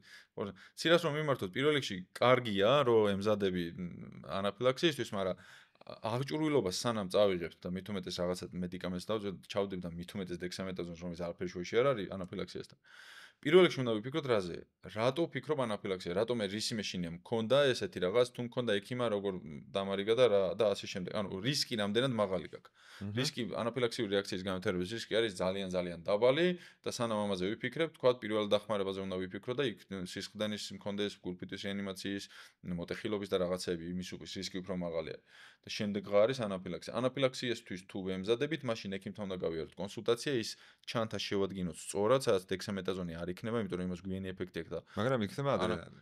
ადრენალინი აუცილებლად იქნება, იმიტომ რომ ადრენალინი არის პირველი რიგის პრეპარატი და გლუკოკორტიკოსტეროიდები შეიძლება ნახოთ მასში ალგორითმში, ანაფილაქსიის მკურნალობის ალგორითმში, მაგრამ მათი ეფექტი ჯერ დადგენილი არ არის და ძალიან დიდი კითხვის ნიშანი არსებობს და ეს არის ჩვეულებრივი მოქალაქეების ეკვა არ არის, ხო? არა, ეგ ექიმებისთვის არის, რა თქმა უნდა. ეგ ექიმისთვის არის, რა. და იქაც დექსამეტაზონი არ წერია, სხვა გლუკოკორტიკოიდები არის იქ რა, ის არ არის. ანუ ჩვეულებრივ შემთხვევაში, ჩვენ მსმენელები, ხა ვინც გვისმენენ, მოდი ერთხელ კიდე კარგად ვუთხრათ, რომ დექსამეტაზონის გამოყენება არ ხდება იმისთვის, რისთვისაც ძალიან ხშირად მოიაზრებენ ხოლმე, რომ გამოიყენონ. ეს არის ხოლმე მძიმე ალერგიული რეაქციები მაგალითად, ხო? სპაზმის მოხსნა, რასაც ეძახიან კიდე და ასე შემდეგ. ესეთი შემთხვევებში ეს არის ძალიან ძლიერ მოქმედი, ძალიან კარგი მედიკამენტი, მაგრამ სხვა რაღაცა საქმეებისთვის, ეხლა მაგაზე არ ვისაუბრებთ, ამ შემთხვევაში ჩვენთვის ნომერი პირველი მედიკამენტი ეს გახლავთ ადრენალინი. აი რას აკეთებს საჩუქრ ეს ადრენალინი? აი დამეწყო და ანაფილაქსიური მძიმე ალერგიული რეაქცია მაქვს, ანაფილაქსიური შოკი მაქვს. გავიკეთე ადრენალინი. რას აკეთებს? აი რანაირად მიშველის ეს? ხო, ძალიან საინტერესო და კარგი არის, იმიტომ რომ აი პათოფიზიოლოგია, ცუდი რაც ხდება ანაფილაქსიის დროს, ზუსტად იმის საპირისპიროს აკეთებს ყველაფერს ადრენალინი. ანაფილაქსიის დროს რა ხდება? სიზარღვების გამავლობა იზრდება და სითხე გადის სიზარღვებიდან ქსოვილებში და შეშუპება მიდის, წნევა დაბლავარდება და სასუნთქიზების სპაზმი მიდის და ვერ სუნთქავს. ახლა ადრენალინი რას აკეთებს? ადრენალინი აკეთებს პირიქით. გულის კუმშადობას აძლიერებს შესაბამისად, სისხლის ცირკულაცია უმჯობესდება, სისდარღვების გამავლობა მცირდება, შეშუპება მცირდება და ბრონხოდილატაციური ეფექტიც აქვს. ანუ სასუნთქი გზების გაფართოებას ახდენს. ანუ ყველაფერი რაც პათოლოგია ვითარდება ანაფილაქსიაში, იმის იმას გამოსწორებას აკეთებს ზუსტად. ალაგ. ამიტომაც არის რომ რაც შეიძლება სწრაფად უნდა გავაკეთოთ და რეკომენდირებული დოზით უნდა გავაკეთოთ, ხო რა თქმა უნდა. სწრაფად გაკეთებული ადრენალინი თუ კი ეს ნამდვილად ანაფილაქსია არის. ეფექტსაც ძალიან სწრაფად იძლევა. აი იმ ბიფაზურ მიმდინარეობის პრევენციასაც აკეთებს და მოკლედ გადარჩენის შანსიც პირდაპირ პროპორციულად იზრდება. ამიტომაც ეს არის ჯერ არის ადრენალინი და მერე სხვა ბრონხოდილატატორები და სხვა მკურნალობის ეფექტი არის, მაგრამ ეს ყველაფერი უკვე ექიმების არის და ან თუ კი მაღალი რისკის ქვეშ ვართ, უკვე ალერგოლოგმა უნდა მოგცეს იმის რეკომენდაცია, რა წავიღოთ და რა არა.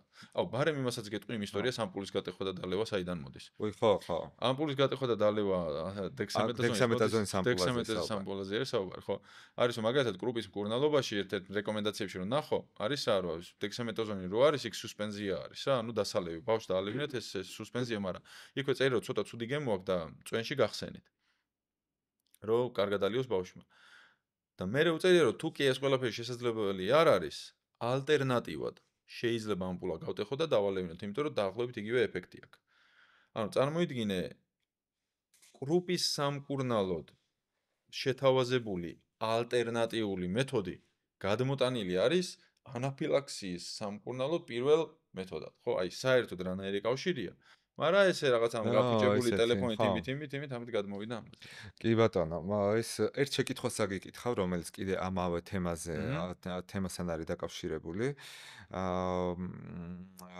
ესე იგი, როცა ბავშვს აქვს ალერგიული რეაქცია რაღაცაზე, ну რაღაც კონკრეტული ის არის შემთხვევა და აქ რაღაც 7 თვის ბავშვზე არის ამ შემთხვევაში საუბარი. ან კვერცხზე არის მოკლედ აქ საუბარი და როცა უნდათ რომ მშობლებს ბავშვს კვერცხი გაასინჯონ დექსამეტაზონის ანუ წყალში გაზოვებული დექსამეტაზონის მიეცითო, ну ესე ურჩიეს და აი ეს პრაქტიკა რამდენად შესაბამებაო, რატომ კი და რატომ არაო, აი ამას გვეკითხებიან. ხო, რატომ არა? პირველ რიგში თქვა თუ კი ვიცით რომ რაღაცაზე ალერგიულია, ანუ ძალიან დაბალი, რა თქმა უნდა, მithumetes პირველად აღმოჩენილი თუ არის, მაგრამ რაღაც ამ ანაფილაქსიის ის არსებობს რისკი. შესაბამისად, ამ ექსპერიმენტის ჩატარება არ შეიძლება, იმიტომ რომ ანაფილაქსიის პრევენციას ვერ მოხდე. მოდი ახლა წამალი დავლიო და ჭამო მე რაღაცა რაზეც ალერგიული ვარ და ის დამიცავს, ეგრე არ ხდება. ეს ამიტომ არა.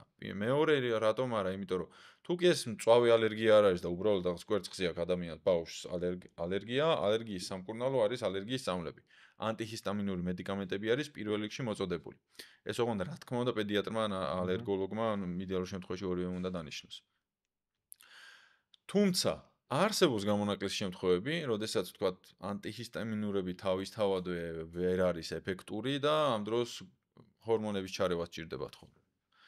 ეს უკვე ინდივიდუალურად განისაზღვრება იმ რისკისა და ამ ალერგიული რეაქციის მიმდინარეობის შესაბამისად. ამიტომაც ესე ცალსახად რომ პირველად ადუგეთ და ჩვენ ესე მოვიქცეთ არავითარ შემთხვევაში არ შეიძლება, თუმცა ესეთი პრაქტიკა შეიძლება იყოს, იმიტომ რომ შეიძლება თქვათ ექიმად ცადა 1-2 და არ გაამართლა და მე ეგ დანიშნა. ეგეთი რაღაცა შეიძლება. ამიტომაც პირველ რიგში უნდა გავიაროთ რეკომენდაცია ექიმთან და ის რასაც გვეტყვით ეგ გავაკეთოთ, უბრალოდ შეკითხვა დავსვათო, თქვათ თუ კი ალერგია, რატო ალერგიის წამალი არ ინიშნება და რატო ვსვამ მაგალითად დექსამეტაზონს.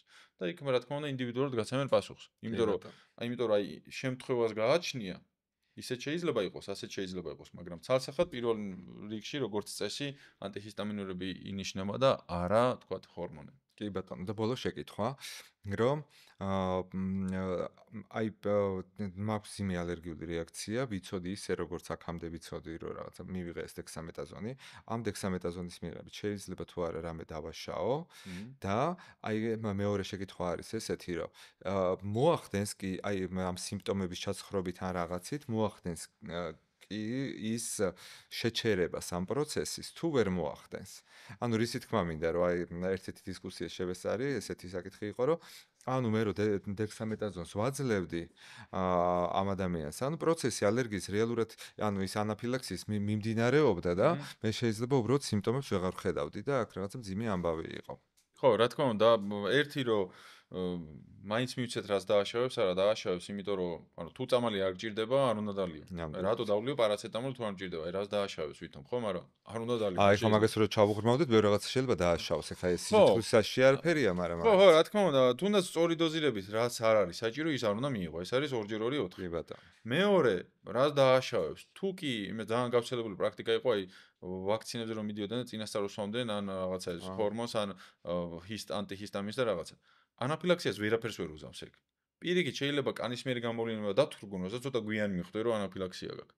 შესაბამისად, არაფერ შუაში არ არის, ანუ დექსამეტაზონი მაგას დააშავებს.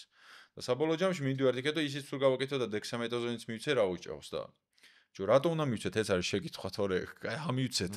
მაგრამ აზრი ხო, არანაირი აზრი არ არის და თან რაღაცა ეს ფსევდოსიმშვიდეც, რომელიც ამ დროს გააქვს, რომ შენ გაუკეთე ის, რაც ადამიანს ჭირდებოდა და რეალურად რამხელა დროს კარგავ, იმიტომ რომ ეს ადამიანი დახმარების გარეშეა ამ დროს, ხო? იმიტომ რომ შენ წეღან უკვე ახსენი, ეს ადრენალინი სინამდვილეში რა პროცესებს უწყობს ხელს, რასაც დექსამეტაზონი ამ შემთხვევაში არ აკეთებს და ანუ ეს არის რომ რეალურად პირველად დახმარება ჩვენ ადამიანს არ გავუწიეთ, ხო? და შეიძლება ცუდი შედეგი დადგეს. ერთ რაღაცას იმას ადრე აქ ჩვენი წინა შეხვედრიდან პატარა ამონარიდი ძალიან გავრცელდა და იქნება ეს ამონარიდი გავრცელდეს. მოგეთ ჩვენ ტრენინგ ცენტრში სტომატოლოგმა გაიარა ტრენინგი და ვიცი რომ ანაფილაქსიური რეაქცია ჰქონდა სწორად მართა და ეს პაციენტი გადაარჩინა. უბრალოდ ვერ უპოულობთ იმას და იქნება აი პირველად დახმარების ცენტრში ვინც იყავით სტომატოლოგი და გამოიყენეთ ადრენალინი და სწორად მართეთ პაციენტი, უბრალოდ ჩვენ რო ვერ უპოულობთ, იქნება დაგვიკავშირდეთ, იმიტომ რომ წეგან რაც ახსენეთ, პირველად დახმარების ცენტრის კლუბში გვინდა გაგაწევრიანოთ, რაღაც საჩუქრები გაჩუქოთ და ხო, კი ბატონო. გამოგვეხმაურეთ მოკლედ. აჩქო ბოლო შეკითხვას დაგისვამ. უბრალოდ ვინაიდან ისეთ პერიოდში, რაღაც ამ ბოლო პერიოდში ეს საკითხი ძალიან აქტუალური გახდა და ძალიან მოკლედ რომ უბრალოდ ზოგადი რჩევები კიდე ერთხელ რომ გავაჟღეროთ ამ საკითხთან დაკავშირებით. გულისხმობ, როცა მანქანა ვარდება წყალში, აი ამ შემთხვევას, იმიტომ რომ ეს ამ საკითხზე ქონდათ დაწერილი თქვენ პირველად დახმარების ცენტრის Facebook-ზე პოსტი და კომენტარებით გადავხედე და აი ცოტა ნამეტანი, აი ცოტა გაოგნებული ვკითხულობდი, ძალიან კულტურულად რო ვთქვა, იმიტომ რომ ესეთი რაც არაადეკვატური გამოხმაურება რატომ მოყვა ამას არ ვიცი, მაგრამ ნუ კაი, ალბათ 100-ში რო გამომაურებ, 100 მეერთით აღარ ექნებათ ეგეთი გამოხმაურება და ზოგადი რჩევები რომ მივაწვეთ, რა უნდა ვიცოდეთ? მანქანა ვარდება წყალში. პირველი რაც უნდა ვიცოდეთ არის რომ არ არსებობს არცეთ ქვეყანაში მაღალი ეფექტურობის მქონე სამაშველო პრაქტიკა თუ ალგორითმი თუ წესები, რომელიც იქნება ეფექტური. იმიტომ რომ ავტომობილის წყალში ჩავარდნა, სადაც ეს არის ყველაზე მაღალი ალბათობით სიკვდილიანობის გამსაზღვრელი ისეთი ავტოსაგზაო შემთხვევებიდან, სადაც ერთი მანქანა მონაწილეობს.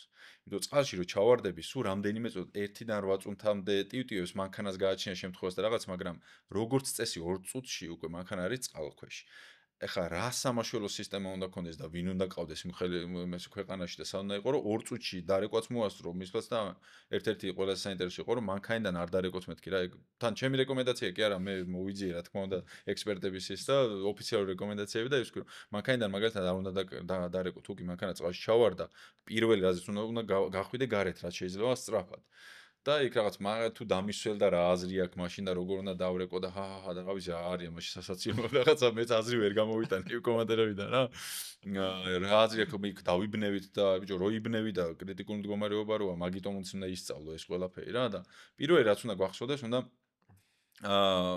თანმიმდევრობა გვახსოვდეს ღვედები ფანჯარა ბავშვები გარეთ ეს ღვედი აუცილებლად უნდა გავიხსნათ რა თქმა უნდა, როგორც წესი ჩავარდება ეს წყალში დაიწყებს წყალთან კონტაქტი რომ მოხდება, ამ დროს ვიხსნით ღვედს, ვამტვრევთ ფანჯარას, ან ჩაუწევთ ფანჯარას ელექტრონული თუ არა, მაგრამ მიდიაში ყველა ელექტრონია თითქმის. ბავშვები უნდა გადმოვათრიოთ, ბავშვები უნდა გავუშვათ ჯერ უფროსი ბავშვი გადის, მერე უმცროსი და მერე გავდივართ ჩვენ. ეს ყველაფერი იმდენად სწრაფად უნდა მოხდეს, რა თქმა უნდა ძალიან რთულია, მაგრამ ეს ყველაფერი უნდა გავიმეოროთ, აი ეს წაკითხული უნდა წავიკითხოთ და ყოველდღე ვიმეორებთ. ღვედები, ფანჯარა, ბავშვები, გარეთ. მოხდა შეხება. იხსნი ღვედს თან ხმამაღლა თუ მარტო არ ახარ, მანქანაში რომ ყველამ გაიხსენეთ ღვედები. რომ გაიხსნის, მე ფანჯარას ვამტვრევთ, ამისთვის უნდა კონდეს ჩასამტვრევიც, მანქანაში პირველად დახმარების ჩანთაც უნდა კონდეს, იმიტომ რომ მარტო წყალში ჩავარდნახო რა იცი რა ხდება და ასე შემდეგ. ეს პრინციპი არის გასათვალისწინებელი და მე სხვა ყველაფერი. დაშველას ვითხოვთ მხოლოდ და მხოლოდ მაშინ, როდესაც მანქანიდან გამოდივართ გარეთ. მანქანის კარებზე ჯაჯგურდების აზრი არ აქვს, იმიტომ რომ წნევა იმხელა არის იქ, რომ შანსი არ არის უბრალოდ ეს მანქანა კარები გააღო და თუ იმას ვიტყვით ახლა კომენტარებში ალბათ კიდე ატყდება რომ ეგ რთულია და რა თქმა უნდა რთულია, გააჩნია მილიონ რაღაცას. ეს არის წესი. ეს არის წესი უბრალოდ, ეს უნდა გახსოვდეს. თუ არ გემახსოვრება, უფრო მეტად დაიბნევი. შეიძლება რომ ამოყირავდეთ და დაჭმუჭნული ჩავარდეს და შანსი არ იყოს, შეიძლება, მაგრამ იქნება და არის შანსი და ეს დავიმახსოვროთ. მოკლედ რო ვთქვათ, მანქანა უნდა იყოს აღჭურვილი, რა თქმა უნდა, პირველად დახმარების ჩანთის და შუშის ჩასამტვრევი და ღვედის გასაჭრელი აღჭურვილობით და უნდა გვახსოვდეს ეს თანმიმდევრობა. ღვედები, ფანჯარა, ბავშვები, გარეთ. და უნდა ვივარჯიშოთ ხოლმე, მაგალითად, ნებისმიერ დროს ყოველ საღამოს რომ ვიხვალ სახლში, დახუჭე თვალები და უკან გადაწიე ხელი და გახსენი ღვედი. იპოვე ბავშვის მისა თვალებ დახუჭულზე. მარტივია, 20 წამი გჭირდება.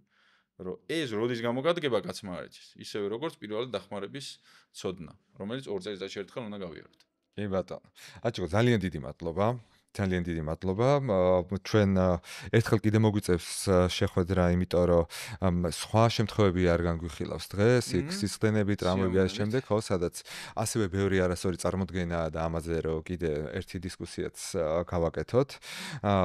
მე ჩვენ მსმენელებს შევახსენებ, რომ თქვენ ამ ვიდეოს აღწერაში ნახავთ პირველად დახმარების ცენტრის იმას Facebook-ის გვერდს და სხვა საკონტაქტო ინფორმაციას შეგიძლიათ გაეცნოთ მათ სერვისებს, რომლებიც აქვთ. ასევე გაიაროთ ის ტრენინგები, რომლებსაც ეს ცენტრი გთავაზობთ. და დაგემშვიდობით მომავალ შეხვედრამდე უბრალოდ ერთი თხოვნა გვექნება. თუ რა კი აქამდე ახლა ამას უსმენთ, ეს ნიშნავს, რომ მოგეწონათ ეს ვიდეოც და ძალიან გთხოვთ ამისთვის. უბრალოდ გამოიწერეთ ჩვენი არხი, ვიდეო დაალაიქეთ, იმიტომ რომ YouTube-ის ალგორითმისთვის ეს ჩვენ ძალიან გვეხმარება. ამ პოდკასტებს ამზადებს საქართველოს საზოგადოებრივი ჯანმრთელობისა და კეთილდღეობის ასოციაცია, საქართველოს გაეროს ასოციაციასთან ერთად. მომავალ შეხვედრამდე.